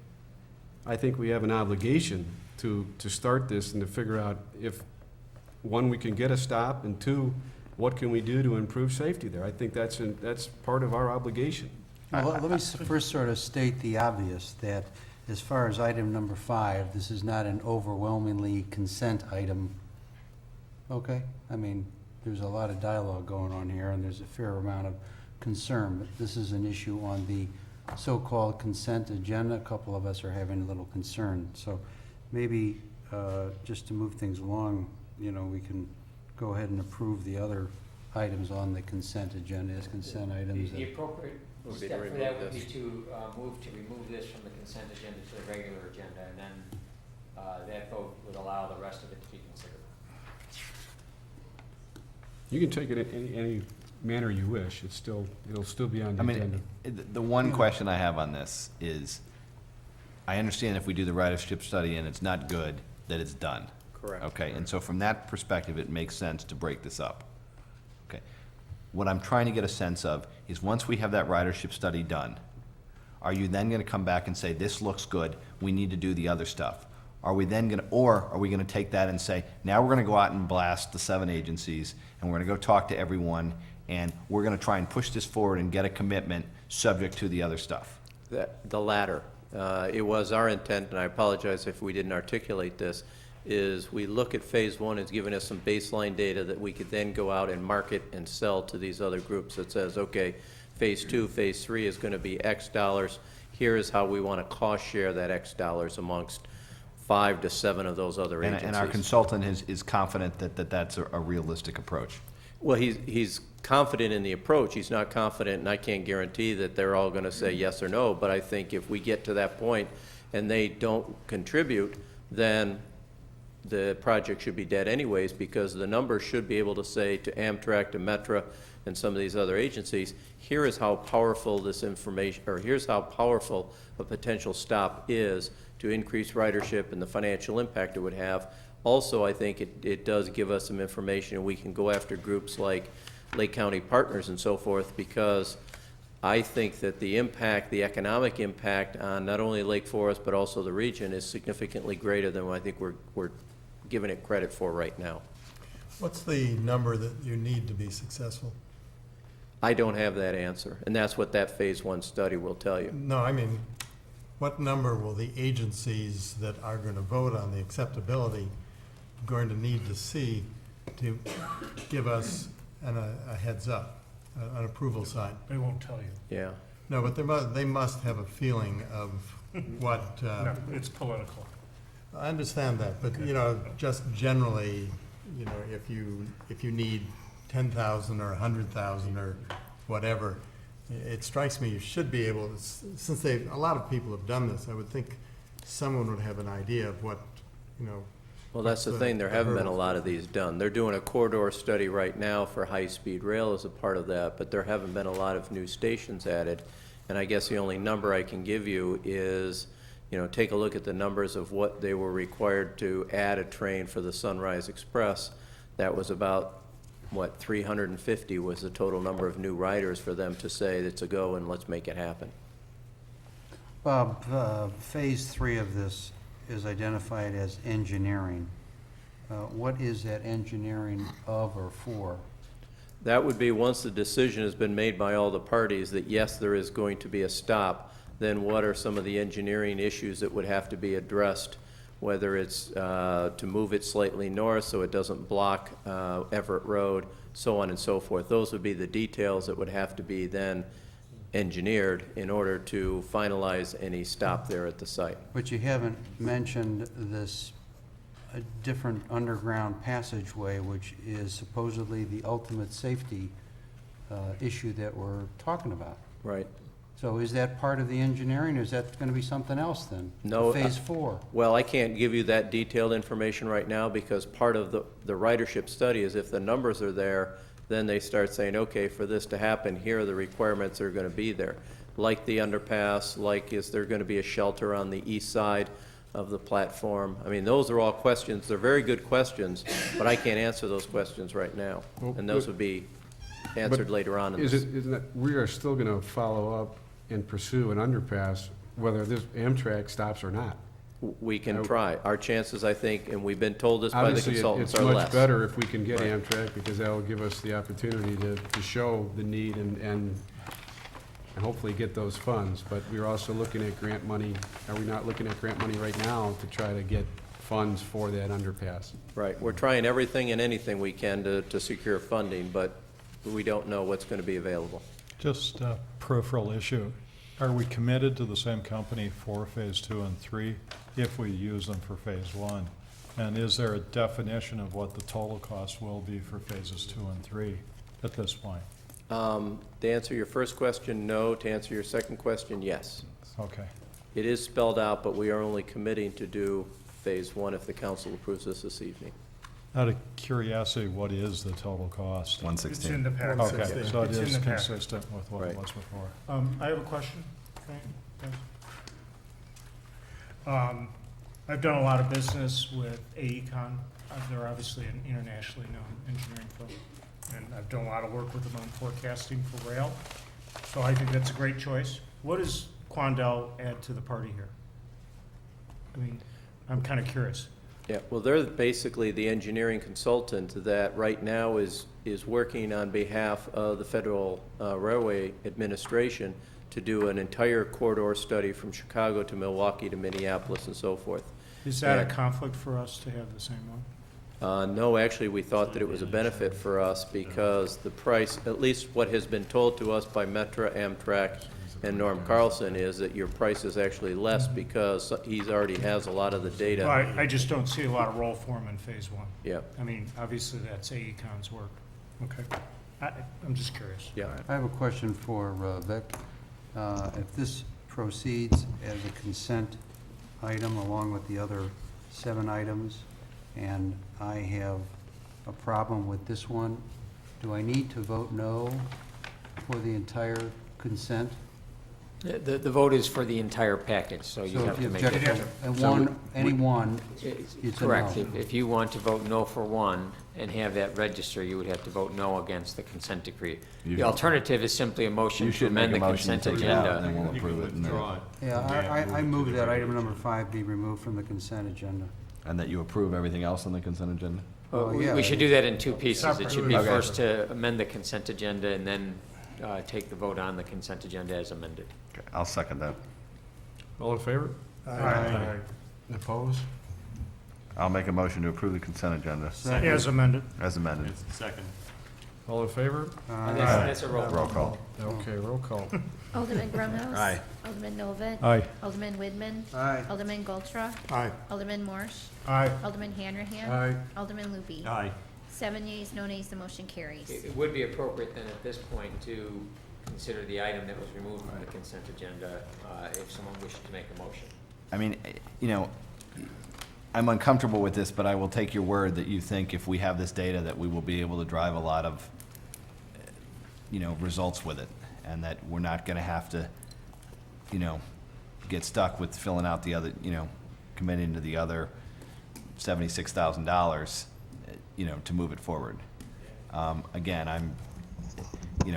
I'm nervous if we have to spend the whole 116 to take and roll the dice with any state agency or federal agency. Sure, and I don't think we would bring this back, well, we would certainly bring the results back to you. We would not bring back action on phase 2 or phase 3 without a full proposal as to how the cost would be allocated to other agencies. So I basically. think that's different than what David just said, though. I think what he's suggesting, I think a lot of us are looking for, is that if we did the phase 1, we then go get any governmental approvals and agreements that we know we're gonna have it before we go about doing any further work. Yeah. Is that correct, David? Yeah, and we get That's the we way get I other feel, people too. underwrite it with us. Right. You know, we go get Wisconsin to put in Yeah, half the money, or. But Amtrak has to say yes. And my understanding is they are in a position where they can say that. They may After have a lot phase of 1. questions after phase 1, but they're able to say, yes, we should proceed. And my hope would be that Amtrak would also be a financial participant in doing phases 2 and 3. That would be my hope, but I can't, you know, guarantee anything at this point. But I would suggest that if nobody else is willing to step up to the plate, then the city of Lake Forest has to really decide, is it worth moving this forward for our own economic development, community benefits? But you can decide that at that time. Make a motion to accept item number 5, the professional services contract with Quanbell Consultants. This a roll call vote? We would need a second. Need a second and a roll call? Second. Roll call, please. Alderman Grunhaus, Aye. Alderman Novit, Aye. Alderman Woodman, No, because I don't think it's really ultimately going to end up at a safety question. Alderman Goltra, Aye. Alderman Morsch, All right, Alderman Hanrahan, Aye. Alderman Luby. Aye. 6 yeas, 1 nay, and the motion carries. Thank you, Beth. Our next item on the agenda this evening is ordinances. And our first item is a consideration of a recommendation from the Plan Commission to approve a special use permit to authorize a plan preservation re-subdivision and the operation of a small-scale business in combination with a single-family residence as an adaptive reuse of historic structures on property located at 1065 Acorn Trail. This is a first reading, and if desired by the city council, final approval. And we have another section of this, consideration of a recommendation from the Historic Preservation Commission to designate 1065 Acorn Trail as a historic landmark and amend the Historic Preservation Ordinance accordingly. Requested by Craig Bergman, the property owner, first reading, and if desired by the city council, final approval. Presented by senior planner. Oh, it's not senior planner, it's Kathy Cerniak. The most senior of senior. Thank you, Mr. Mayor, members of the council. was a Mr. mouthful. Todd, who spent a lot of time working on this, had a family matter come up this morning, so I'm going to handle this, and Ms. O'Neill is going to handle his next item. As you mentioned, you have a number of, or 3 different items before you as part of this proposal. I'm going to wrap them into one presentation. This comes to you with unanimous recommendation from both the Plan Commission and the Historic Preservation Commission. To orient you, this petition is a request that concerns property located on the west side of Waukegan Road, just south of Middle Fork Drive. It is located at the southeast corner of Middle Fork Farm subdivision. It's about a 2.5 acre property. And it really is a property whose future has been uncertain for many years. Again, just to orient you, this is Waukegan Road. This is the 40-acre property owned by Lake Forest Hospital. This is Acorn Drive, and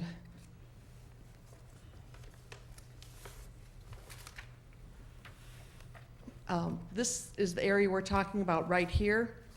These are the gatehouses and coach house that were built originally along with the gentleman's farm, Elua Farm.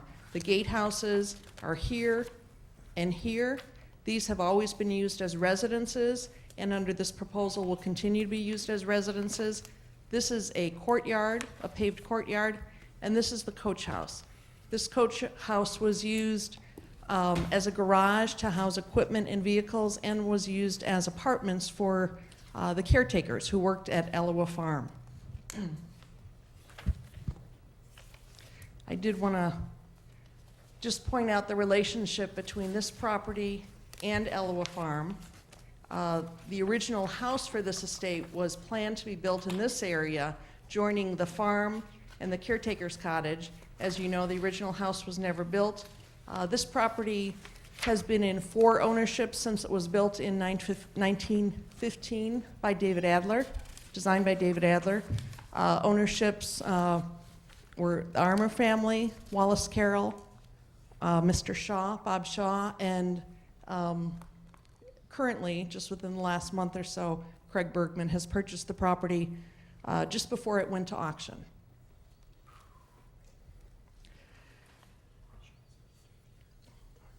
The request that was presented to the Historic Preservation Commission was a request for local landmark status of this property. I'm not going to spend much time on that other than to say that the Historic Preservation Commission found that the nomination was thorough and that the necessary criteria were met. So they did recommend approval of designation of this property.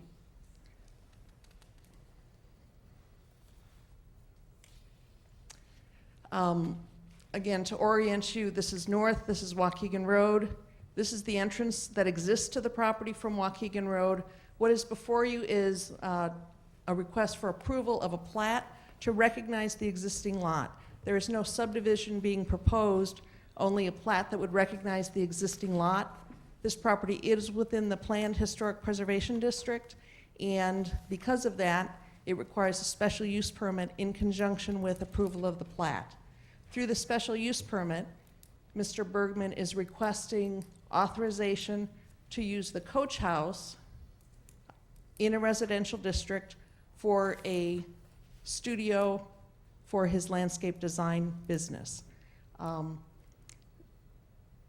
The coach house, the gatehouses, would be used as Mr. Bergman's residence, as they were used previously by the Carroll family.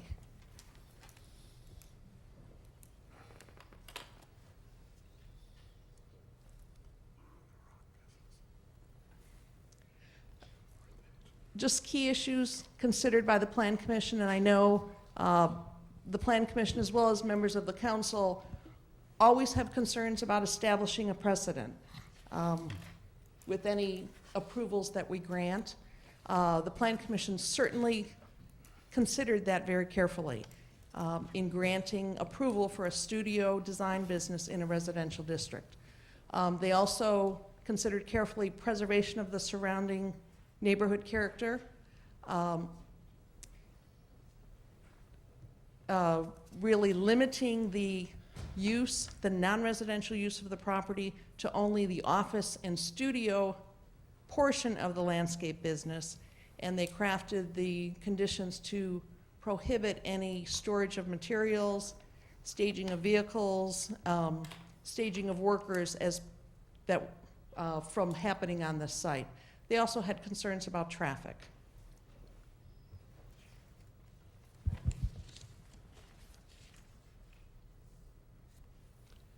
But they also, both the HPC and the Plan Commission, saw some real opportunities with this proposal. They saw an opportunity to resolve the uncertainty of this property, a very historically significant property, again, that really was in question since the time the Mill Fork Farm subdivision was built. Because this property, although it was included in that subdivision, it was identified as a single-family residential property that could not be further subdivided. In the years since approval, about 12 years since the approval of the Middle Fork Farm subdivision, staff has had a number of developers come forward, propose multifamily housing on the property, suggest that it be divided into multiple lots. even suggestions that the buildings be demolished. So both commissions saw this as a way to provide certainty for this property. They also saw it as a creative solution for a white elephant. They realized that we have other challenging properties throughout the community, but they really saw this property as having some very unique factors. And they used that to craft a special use permit ordinance that was very carefully linked to this property. Saw it as an opportunity to preserve buildings and garden and allow the garden to be restored and to relink this parcel with Elliwa. In your packet, you have the two ordinances. I believe they start on page 80 and 93 or somewhere in that area. I won't go through those ordinances, but I do want to briefly talk about the key conditions, because again, the Plan Commission was concerned about establishing a precedent. They were concerned about what would happen if Mr. Bergman sold this property or if he sold his business.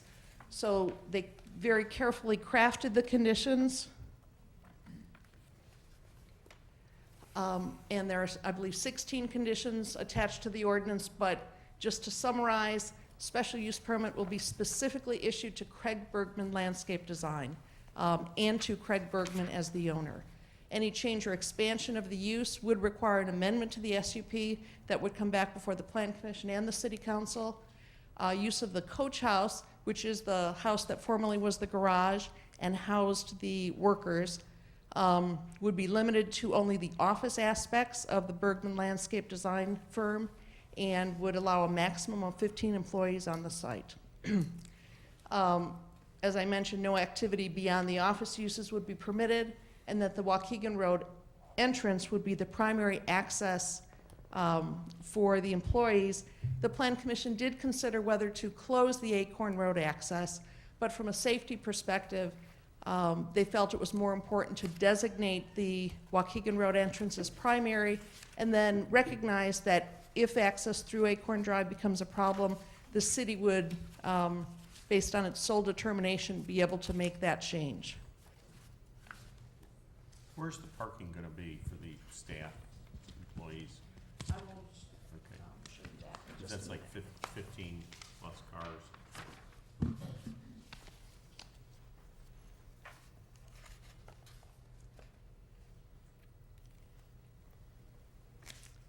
Again, to orient you, Waukegan Road, this is the existing driveway coming in to the site from Waukegan Road.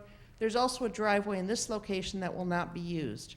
The parking for the employee cars would be in this alley of trees right in this location. There would be a hedge located in this area. The trees and the cars would actually park in between those trees and between landscaped islands. Employees would park here, would not drive into the site, would walk through the courtyard or down this path and into this coach house building, which is where the offices would be. The lower level would be design studios. The upper level would be administrative offices. The rest of this site, the garage, greenhouse, pool, and the two gatehouses would be for residential use, although the gardens would be restored. And as with... I'm sorry, Kathy, are they working on that right now? They are 'Cause removing- I drove by and in that road that's not gonna be used, it looked like Mr. T got a hold of some of the trees down there. They, What are they doing? through the forestry department, they received authorization to remove some trees in the parkway area. Okay. So yes, they are doing some removal. Got a little bit out of sequence there. Okay. Just a few more comments on the conditions. Employee parking is limited to the landscaped area. Exterior signage, although Mr. Bergman does not propose to have anything, would be limited to the Waukegan Road side. When you say that, does that mean he could have a sign on Waukegan Road, or it would just have to? He is not proposing any signage, but this condition, the Plan Commission felt it was important to put something in there. So yes, if he chose to have signage, it would be on Waukegan Road, will be oriented to Waukegan Road, and would need to go before the Historic Preservation Commission for review and approval. Okay, so it would have to come back, and if they or we decided that we didn't like the look of it, it wouldn't have to go, we could deny it? If it went, it would go to the Historic Preservation Commission, wouldn't necessarily come before the city council, because the Historic Preservation Commission can make a final decision. It could be appealed to the council, but you wouldn't necessarily see signage. If everybody who's going there knows where they're going before they get there, what's the need for a sign? That is actually Mr. Bergman's point. He did make the point that he did not expect to have signage. I believe at his Wilmette studio, he does not currently have signage. The Plan Commission felt they wanted to leave that option open, but it certainly is something that, a condition that could be removed. I noticed that there was a possibility that the facilities would be open for limited access for garden clubs to look at it. I mean, maybe in that situation, there would be some sort of a temporary sign that might be put up, because those people may not be sure where they're going, but I have some doubts about putting a sign on Waukegan Road for this. With respect to special events, the conditions do speak to the fact that special events related to the business would not be permitted. But special events such as a garden walk for the garden club, as occurs on other properties, would be permitted in accordance with the city's special event policy. So certainly that type of event, there are signs that are erected during that day. Kathy, what's the acreage of this property, do you know? The acreage is about 2.5 acres. And could it ever be subdivided if it were to go back to a single family again? As part of the Middle Fork Farm subdivision, when the density was calculated, this parcel was calculated to make the numbers work on the 200-plus acre site. This parcel was calculated as one unit at that time, and there was a commitment made that it would never be further subdivided. That's been part of the challenge as this property has been out there with really no one to take it over. As people looked at it, they really struggled with what to do with those 3 units and the very unique configuration. Some of you may know that those 2 gatehouses are actually connected by an underground tunnel. One part of one gatehouse holds the kitchen, the other holds more of the family living space. So it's a very unique property. The Plan Commission felt that it was so unique that it really warranted this type of creative use. And in the first finding, they were so concerned about precedent that the language in the finding is, and I might have the words wrong, but they emphasized that the findings were to be looked at as cumulative and interconnected, so that someone couldn't just say, this property meets finding number 6, and therefore I should also get a special use permit. Do we have any other uses like this where it's in a business within a residential area? The city's code. In a mixed use like this? The city's code does, by right, allow for home occupations. Home occupations are limited, and I can't recite all the regulations, but they cannot allow retail sales. They're limited to the number of employees that are allowed on the site. The property must be used primarily as a residence, so we do have home occupations.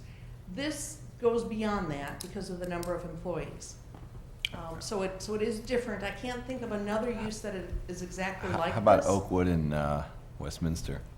It used to be the photography studio, and now it's other stuff. You know what I'm talking about? That's commercial. Is it commercial? Fitzgerald. That's in a You're talking about commercial, Marwedes, that's a Bill. commercial district there. No, I'm talking about the house that It's Marwedes.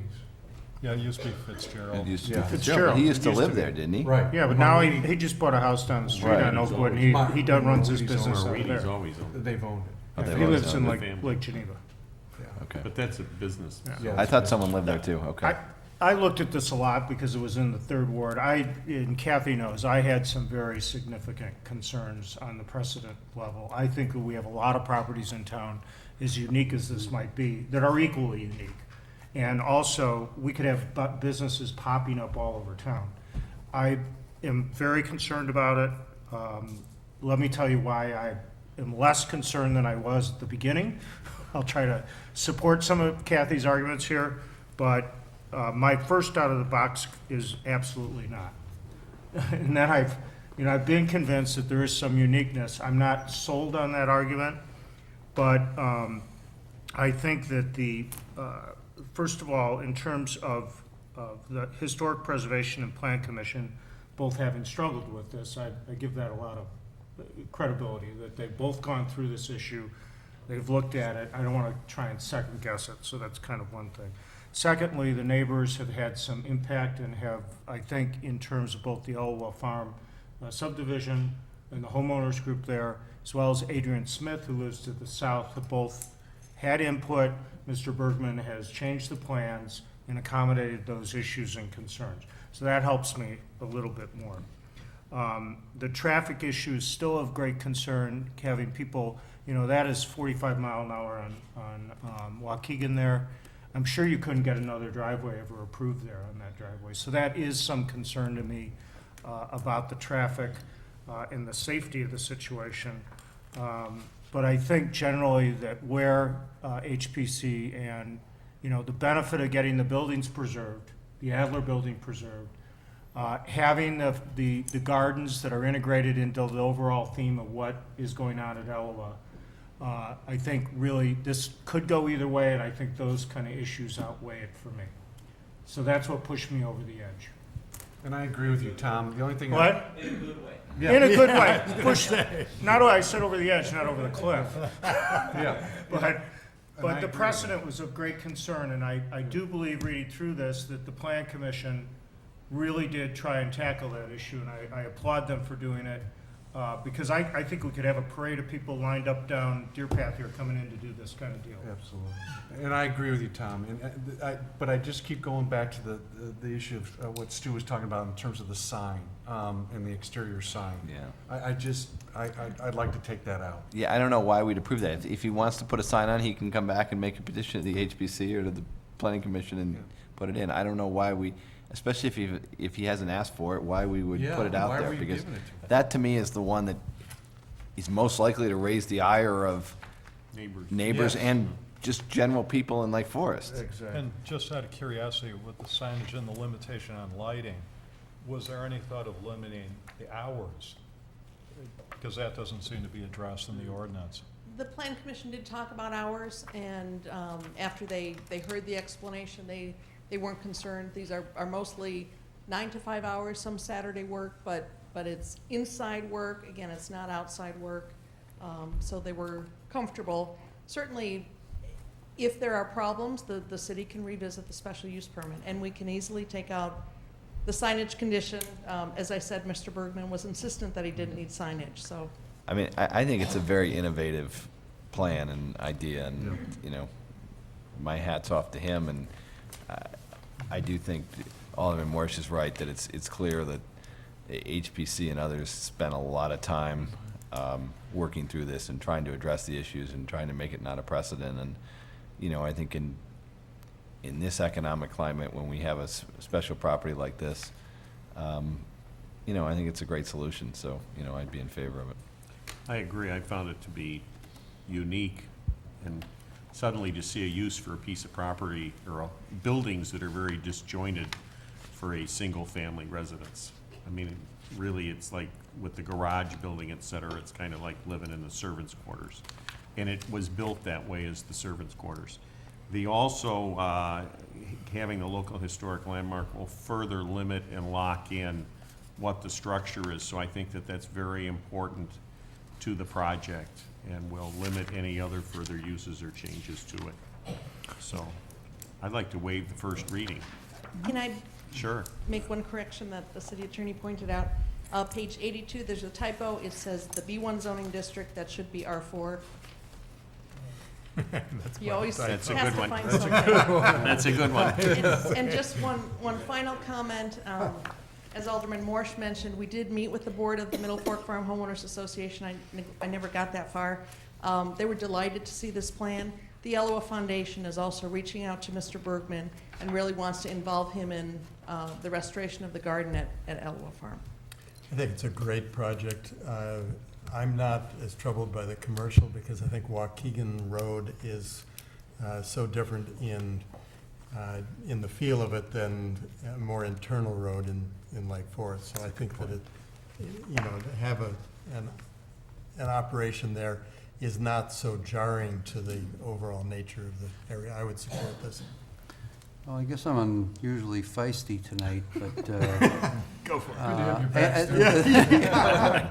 can you give him another one-way ticket, will you? It looks like you read the packet too. You've got Oh, yellow yeah, underlines, I did. red markers, black pen marks. Time on a plane. I mean, the good news about this is that this is gonna be a very passive use, okay? So people are gonna be coming in and they're gonna be working inside and,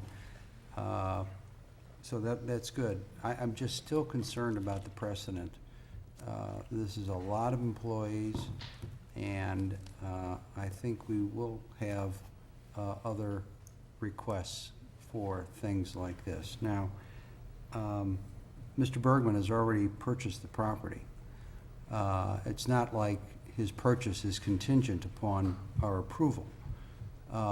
He seems like somebody who wants to do the right thing, and part of the question to me is whether he will do nothing with this coach house unless we allow him to make this kind of a change. My guess is that he won't just let it sit there, because he probably takes enormous pride in his home, and this is going to be an integral part of his environment, and he will do something to clean it up, fix it up, restore it, whatever, so it looks nice, both on the outside and on the inside, even if he can't use it as an office. So I'm just very concerned about the precedential impact of this, and so I'm having a lot of trouble with it. This might cause somebody a heart attack, but I recall us giving approval once.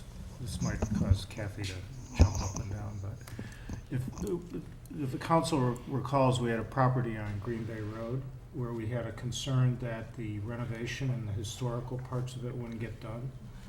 So there was actually a condition that that work had to go regardless. But- Before, so you could tie it to before the other property But I could don't be think, used as I don't think commercial. that's what Alderman Whitman's saying. I think what he's saying is, he thinks if we didn't approve the business use, that he would do it anyway, so why Oh. give him the, Why give them the business use? why give him the business use? Am I, No, you got it. It's not why give him the business use. I'm just Why set the concerned precedent? about why set the precedent. Yeah. And if I could, I want to call your attention to the first condition, because the Plan Commission did genuinely look very hard at this issue. And the language in that condition does speak to the fact that each of those findings together help support the rationale for this special use permit. The findings are cumulative and interconnected. There are many unique aspects to this property that, although there are other unique properties, this one is connected to Eloa Farm, a community resource. This property is located across the street from a 40-acre property owned by Northwestern Lake Forest Hospital, a property that is very likely going to see some very significant development. So I would just offer that as, if that moves you at all, that first finding was really intended to say, it's not any one piece of this particular project, it's everything together and everything is interconnected. With that, if you choose to do so, there are two ordinances in front of you, so if you choose to do so, it'll be appropriate to waive first readings on each and proceed with final approval if you choose to do so. Motion to waive first reading. Second. We're going to take this is on the first one. The first one. one To at a time, authorize the so- plan, Yeah.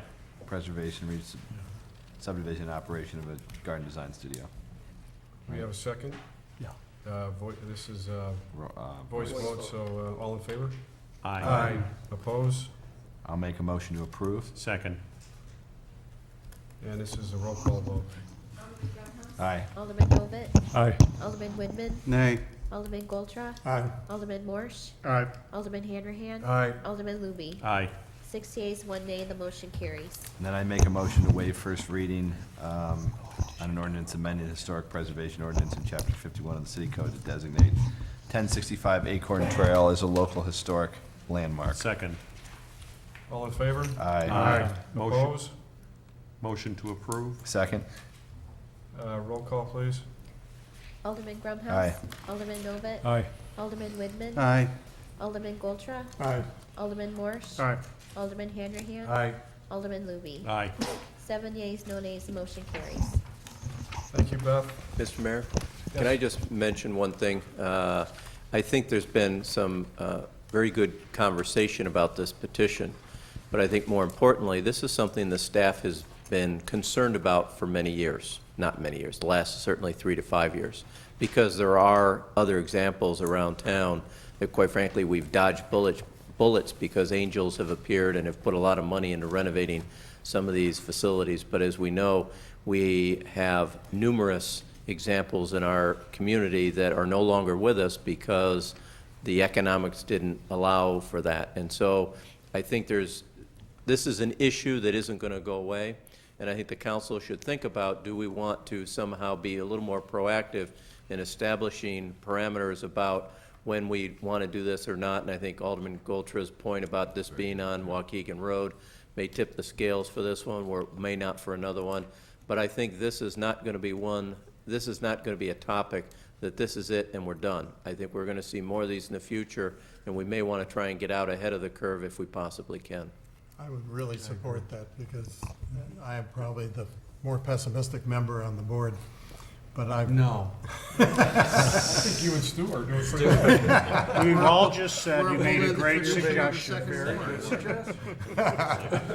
Even the city manager said you made a great suggestion. I'll stop the process. Stop the process. One more month, one more year. After 2 years. I think we should just stop talking now, so we're. Okay, I won't pontificate, but I am concerned about just what you said, and I completely concur that we need to get ahead of this. Maybe it's worthwhile sending someone to the planning commission of the HPC and ask them Figure it out. to look at it, Yeah. or to work with Kathy and ComDev and. We can do that. Moving on to our next item. Our next item is a consideration of an ordinance amending Chapter 46 of the Lake Forest zoning code regarding the appearance of vacant storefront windows. This is a first reading and, if desired by the City Council, final approval. Presented by, it's not Peter Couton, I can tell you that. No, Peter was Megan unable O'Neill. to be here. Megan O'Neill, Thank you, Assistant Planner. This is 7:24 train tonight. I know. And the It's too 8:24, and the 9:24. I'm sleeping over in So Lake let's be Forest. conscious of Megan getting on the 10:24. Or sitting in the, Won't be late for work tomorrow. That's right, that's right. Well, thank you, Mr. Mayor, members of the council. Mr. Gutant and I worked closely on this ordinance, so I'm happy to present on his behalf this evening. Back in November, the Plan Commission directed staff to draft an ordinance regarding the treatment of storefront windows in the business district. The main objectives of that ordinance are to formalize minimum standards for storefront windows during periods of vacancy, as well as during an interior renovation project. Additionally, this really provides an avenue and really encourages property owners to give local artists and nonprofit organizations an opportunity to utilize the windows for art displays, other exhibits, murals, photographs, or promoting local shops in the area. This code is not intended to be burdensome to any property owner, but it's really a chance to provide options to enhance the streetscape and involve local organizations similar to the Deer Path Art League, which we saw earlier this evening, to showcase some of the work that they're doing in the community. This ordinance was developed with input from the Economic Development Coordinator as well as the Chamber of Commerce, and the Plan Commission is forwarding a unanimous recommendation for approval this evening by the Council. The recommended action is to waive first reading and grant final approval if you so choose. The one question I had here, and I think this is a good ordinance, is it looks like we are permitting advertising in a storefront window, a vacant storefront window. Am I reading that right or not? It's really an opportunity to promote businesses within the district and I guess advertise local artists. And there's an opportunity within the ordinance to display a small panel with the name of the artist or organization displaying the work. Could this also be non-profits doing a event that they would have some sort of display in the window also? I guess what I'm asking is, you know, can J. Crew put signs up in the vacant windows on Deer Path advertising sales and clothing and stuff like that? No. It's not necessarily an opportunity to advertise sales for local businesses, but it would be an opportunity to identify J. Crew as a business in the community. So it'd be similar to like Northbrook Court and some of the empty Mall stores space. there. Yeah. They put Where a they- window and they put the Gap and they'll have clothes there or whatever and just put the Gap and it's, you know, down at the west end of the mall. Kind of, that's what the plan is. The windows on Deer Path for the arcade that show the different businesses and the Correct. windows there, I would assume. I guess my only question is, I mean, I love the idea of the art, and I think we have to have minimum standards, is do we want advertising in these windows? Because that's what you're gonna get. I mean, if I'm a retailer and they're vacant windows, And I'm that- gonna immediately go out and put my signs up and put my catalogs up and show my clothes, and, you know, I'd get as much space as I can. It's probably pretty cheap, because right now that landlord's not getting anything. That portion of the ordinance was developed in conjunction with the Chamber of Commerce. It was part of the information gathering for the ordinance, and that was included at the request of the Chamber. Without, If it's local businesses and things, I Well, mean, what we- why do we not want that? What we don't want, though, is Walgreens has a big sign in their window now that we sell beer and wine right there on Western, and I'd hate to see that down Deer Path in each of those with a six-pack in the window and a big sign, Walgreens has beer and wine. And this may be opening up I to can- that coming from David's comments. yeah, I think David makes a good point. I wonder if there's a way of looking at this a little bit differently, and that is, as much as I hate to put sunset clauses on ordinances, I wonder if this is something that maybe we pass and it has a timeline, and then we review it to see if it's been abused. Because I think that there's so many nuances on this, you really don't want to look like, you know, sort of a used store.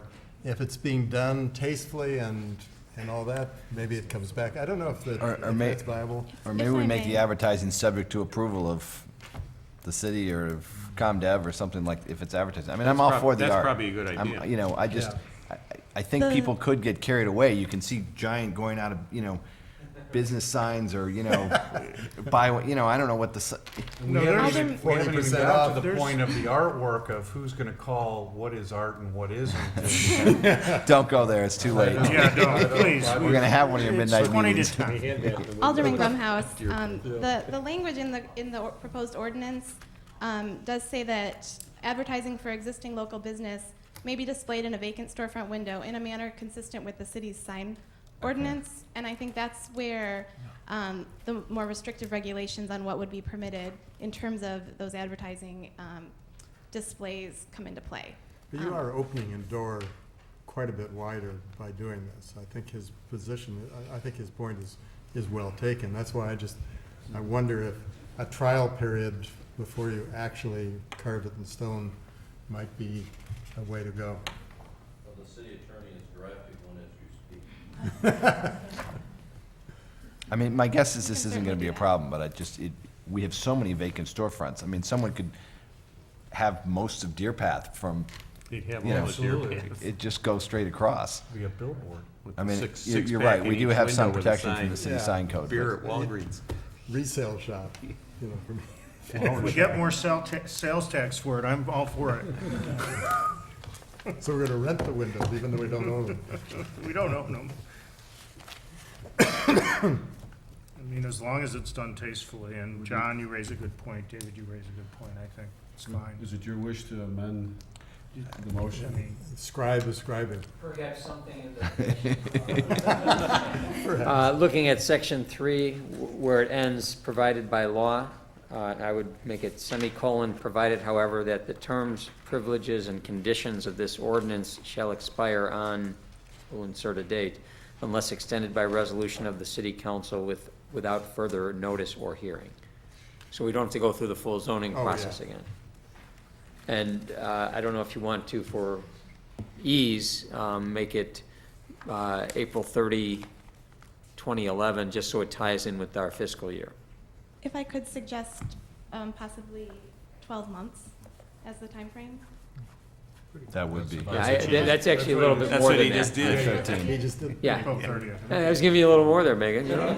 12 months if you I would only suggest that so we have it tied in with the fiscal year. It might be an easy tickler for us. I'm happy to do that, or again, I'm happy just to take that one little 3 and make it subject to approval or. But we'll be approving each window. But it's only the advertising, or say that, you know, I don't know. We keep in mind, under our sign code, we do have We already do. opportunities We for We do. review under certain circumstances. So this Okay. is not going All to right. be a, Yeah. I'll back off this. Yeah, we really do have a lot Okay. of. Do we have a motion to amend it with the sunset clause of April 30th, 2011? I believe that was the motion. It's not to amend, Okay. it's We the want motion it. to approve with the amendment. Right. So So we we waive the first waive reading. first reading on that, right? We need a second, and then we can waive first Second. reading. Okay, now you can waive first reading. Aye. Aye. Oppose? Motion to waive first reading. That Second. was. We did that Now we already, need to approve. Motion to approve. Motion to approve. Motion to approve. as amended. As amended. Yeah. Motion to approve as amended. We have a Second. All right, roll call, please. Alderman Grubhouse. Aye. Alderman Novit. Aye. Alderman Woodman. Aye. Alderman Goltra. Aye. Alderman Marsh. Aye. Alderman Handerhan. Aye. Alderman Luby. Aye. 7 yeas, no nays, the motion carries. How soon does this go into effect? As soon as it's published in pamphlet form. We're gonna see Luby flower signs everywhere in Lake Forest. Polyvinyl hybrids John's happy face. will make the town beautiful. If we keep this, here. I can already see the if clockworks we tomorrow. keep the meeting, if we keep the meeting going any longer, we can say it goes into effect today. All right, moving on, our next item on the agenda is Please. consideration of report and recommendation from the zoning board of appeals to grant the variance from the side yard setback requirements at 162 Washington Circle. This is first reading and, if desired by the city council, final approval. And again, this is, we got it right this time, presented by Assistant Planner Megan O'Neill. Thank you, Mr. Mayor, members of the council. So you were here for a reason. Yeah, thankfully, right? This petition is forwarded from the Zoning Board of Appeals. The Upchurch property is located on the west side of Washington Circle. This area is characterized by long lots, and the majority of the homes were built in the early 1900s. On March 22nd, Mr. Upchurch, who is here this evening for this item, requested a variance to construct an addition to the rear of his house. And the variance was required for a portion of the addition that encroaches into the side yard setback. This home is in the R1 zoning district, and it requires a 10-foot side yard setback. The area of the proposed variance is shown double hatched. And the personal hardship and practical difficulty in complying with today's regulations for the R1 district was the desire to gain access into the new addition that complies with zoning regulations while providing adequate access for a wheelchair-bound resident. Due to a change in the zoning regulations since the home was built, this home was built prior to the adoption of our zoning code. The existing structure became non-conforming with respect to the side yard setback on the north side. And a small portion of the proposed addition follows the line of the existing house and does not encroach any further than what is existing. But this small area allowed for adequate access into the new addition. The zoning board found this to be a reasonable request and that it allowed for functional space within the house, and voted unanimously to recommend approval of the project to the City Council this evening. Proper notice was mailed to all neighbors, but no one came to testify at the meeting. I'd be happy to answer any question. The recommended action is to waive first reading this evening and grant final approval. I believe the ordinance starts on page 104 of your packet. I had a couple of questions on that. You made the statement that one of the findings of fact, no, you didn't say findings of fact, but one of the factors was that the line of the already encroaching building would not be increased. That would suggest that you can, that we would allow rather routinely that if a house was encroaching on a side lot and if they just maintained the same encroachment, that that would meet favorable response. It's my understanding, though, from talking and about this, that that actually is not the precedent you're wishing to set. Is that correct? That is correct, and I don't think that this particular project sets that precedent. No, but you used it as an argument to approve it. And I just wanted to clarify that that, you know, that wasn't a reason to do it. It's just, it happens that way, but it. That was a statement of fact of what the project is. You're correct. Thank Okay. you. And your feeling is that the wheelchair access is really quite compelling on this? As you know, I'm concerned about us losing housing stock. As Benjamin Franklin, and you guys will not have to hear this much more often, Benjamin Franklin said that no matter what size house you have, it'll always be 10% too small. And so what I'm concerned about is losing that size housing stock as everyone grows it under the Ben Franklin axiom, and that you know, we keep allowing that to happen. So do you feel that that handicapped is the compelling reason for doing this, the need for handicapped access? In this case, the hardship is a result of the need to gain access into that space. The building scale and environment ordinance does permit a home of this size to be built on this lot. And in reality, or in actuality, when we asked the petitioner to look at alternatives that did not require a variance, and it became a much longer, narrower, unfunctional addition at that time. Thank you. I'll make a motion to waive first reading. Second. All in favor? Aye. Aye. Opposed? Motion to approve. Second. Roll call, please. Alderman Grubhouse. Aye. Alderman Novit. Aye. Alderman Whitman. Aye. Alderman Goldtra. Aye. Alderman Morsch. Aye. Alderman Handerhan. Aye. Alderman Looney. Aye. 7 yeas, no nays, motion carries. Thank you, Beth. Our next item on the agenda is a consideration of ordinance establishing Lake Forest Special Service Area number 38 for Holland Court Curb and Storm Sewer System. First reading and final approval, presented by City Engineer. Oh, wait a minute, you guys are changing everything on me tonight. We just want to make sure you guys are paying attention, so. You got stuck with a late duty. Ken's sleeping. I hope he's buying you lunch tomorrow or something. No. Did you frame the short straw? Go to plan. He's probably at home laughing. He's not watching. He's more concerned with what the outcome is. So, thank you, Mr. Mayor and members of the council. As you know, this project, what you have in front of you is part 3 of a special service area. We have an ordinance to propose to establish an SSA. There's a public hearing, and this is the third part which establishes. As you know, there's 6 homeowners on this Holland Court, and they were all in favor of this project. We proposed the ordinance to establish SSA 38 on December 7, 2009.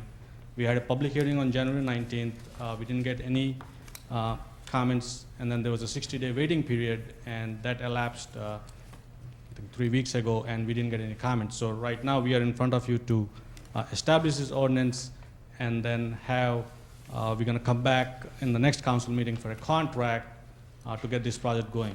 The way it's going to work is once the project is done, we'll know what the total cost is, and then we're going to reallocate those costs among the 6 homeowners for the storm sewer and the curb portion, and the rest of the project, which is upgrading our water main, redoing the street, will be on city's dime. So we are requesting waiving the first reading, and if desired by the council, grant final approval of the ordinance of special service area number 38 for Holland Court curb and storm sewer system.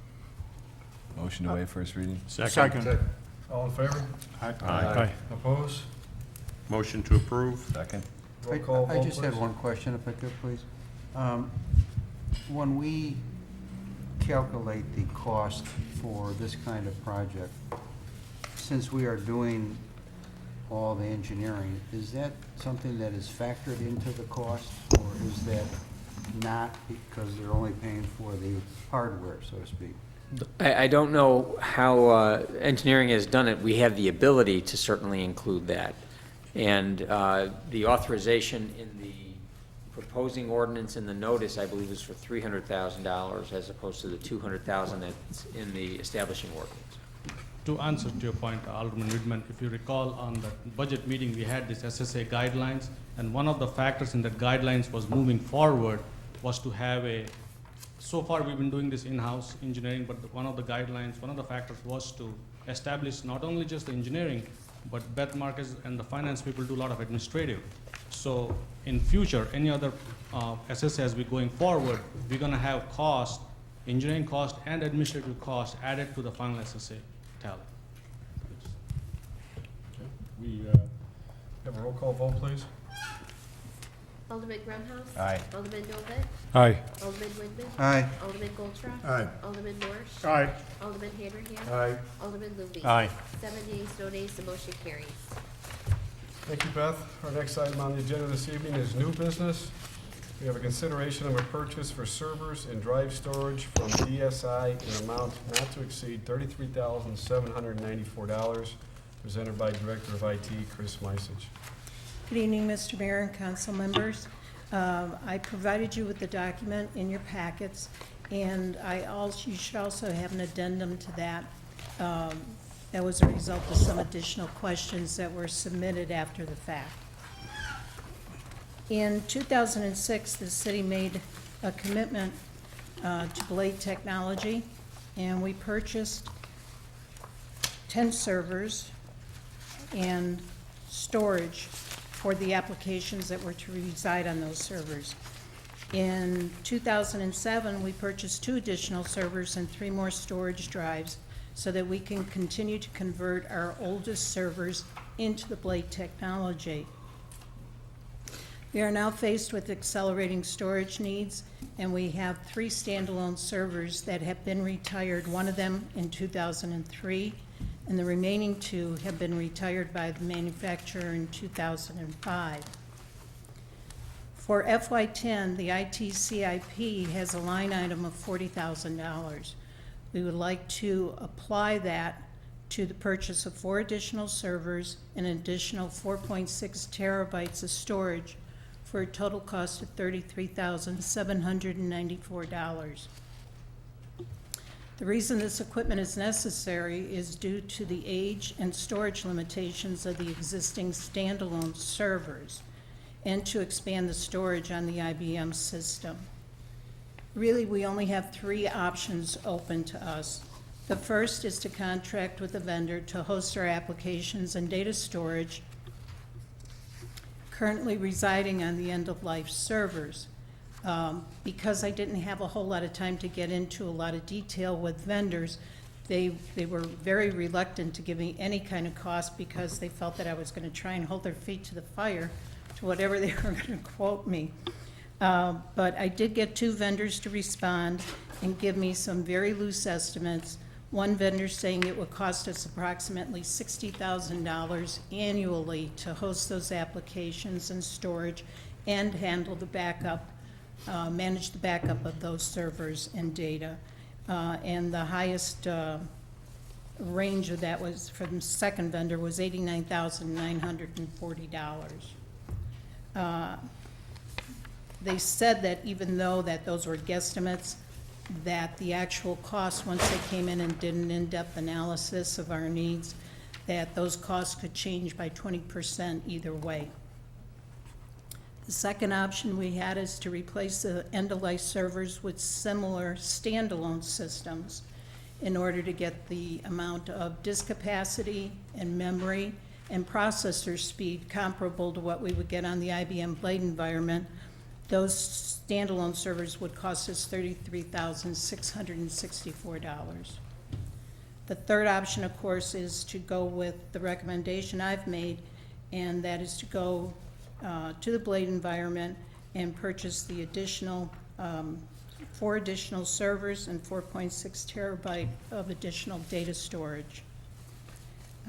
The flexibility of the IBM environment would probably allow the city to see a larger return on our investment because it's scalable, it's reliable, and in these days, importantly, it's energy efficient.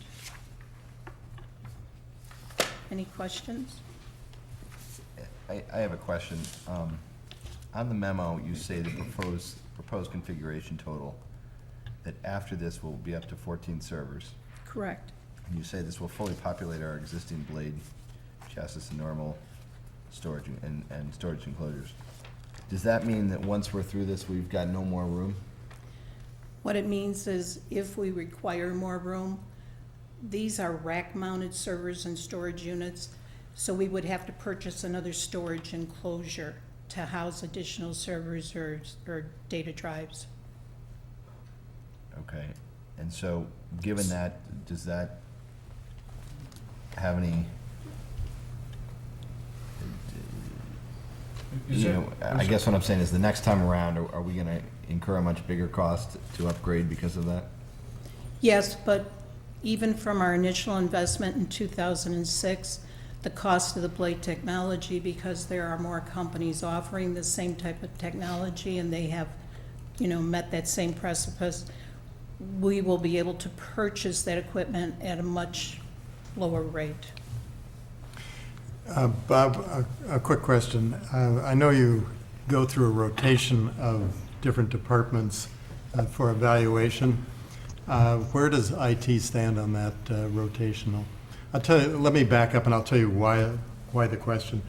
We have, I think, with the recovery, there's going to be a tremendous explosion in technology. Everyone is stimulating parts of their economy, and I think that technology will make giant leaps forward in the near future, and I think we want to make sure that we are not on the backside of that, because replacing equipment will continually become more and more expensive. And so I was wondering, are we at a stage where we're about to review our needs and the equipment and the processes? Well, that's certainly under consideration with the new fiber optics committee, is taking a look just what we have, but more importantly, what are those opportunities or shared services that we have with District 115 and 67 now that the fiber is in place. I can't tell you where that's going to go. The committee has, I think, their second meeting coming up here in about another week to 10 days. But that is certainly sort of looking globally at what the needs are, what the future is. Fortunately for Lake Forest, that we have the backbone in place, which is the fiber. And that allows us greater flexibility in what we go and where we go and the direction we go. The difficulty, or the two-edged sword we have, and we had Vic just come and make a presentation to the staff on Tuesday morning, is that with these laws, freedom of information laws, and so forth, that we're just storing more and more stuff. Yeah. Also, unfortunately, and the staff has me to blame for this, is that when we were making the move from municipal services, from the old municipal services into the new, I was really pushing to get rid of the old files, the old paper files, and so there's an awful lot of materials was scanned and or entered in electronically into the system. So all of that data has been stored. The only question I think for us is, sort of as they're laid out here, is what are the options? Is off-site storage easier for us? I think some of the things we've kicked around with 67 and 115 is redundant storage. Can we hold some of their material? Can they hold some of ours? And I think those would be the kinds of things that we can look at down the road. But unfortunately, the reality is that there's requirements out there, and most of them are mandated and legal requirements, that we just keep more and more of this material. I don't disagree with that, and having more storage, storage and bandwidth is something that seems to be their handmaidens. And what I would like to suggest is that my replacement, David Moore, is very knowledgeable in this field. And he will be on board in 2 meetings.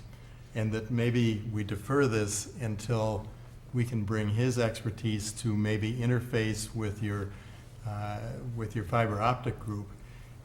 And because I think his company has a complete IT department and could could chat with yours, and I don't want to make commitments for him because I have not discussed this with him. But I'm just thinking that he is much more current than I am. And I just hesitate to approve, more and more storage because there may be completely different technology just on the horizon. And so I would like to suggest that we defer this for 2 meetings and let him be able to speak to it if he wishes. If the IT committee is meeting next week also, I don't know if I heard that, maybe. Fiber optic committee? Yeah, I mean, if that has any bearing on this, for the amount of storage we might need, Well, keep in mind, what we're talking about here is replacing servers that we currently have. Oh. And quite frankly, I could send you an email tomorrow that one of the servers failed and I had to go out and replace it anyways. And so I guess that's part of, the difficulty we have here is that there isn't a lot of options that are available. I think the question that you're asking it's a longer term question, a more global question, and that we're not going to answer in 2 weeks or 4 weeks. That's going to take 6, 12 months. I think that's right. And, if you think your equipment is about to fail, then the vote is easy. But this is in addition to the budget that is in the IT department. Is that correct? No, it's within the budget. It's in It the is in current the budget. budget. It's within Okay. the budget. Yeah, we had anticipated this 14 months ago, Yeah. and Well, then we then- put it in. Then I see it as not being an issue. It's just, I was thinking that this was in addition to the budget, and I was thinking that, we don't even have the ink Yeah. dry. Right. Motion to approve. I'd much Second. rather approve it. Second. Roll call vote, please. Okay. Aye. Aye. Alderman Whitman. Alderman Goldstraw. Aye. Alderman Morse. Aye. Alderman Handrahan. Aye. Alderman Loopy. Aye. 7 yeas, no nays, the motion carries. Thank you, Beth. Any other additional items for council discussion? Motion Motion to to adjourn. adjourn. None. Motion is adjourned. Second. We are adjourned. Thank you. Can we vote on it? Yes, aye. I assume you're. Tom's got 16 additional items.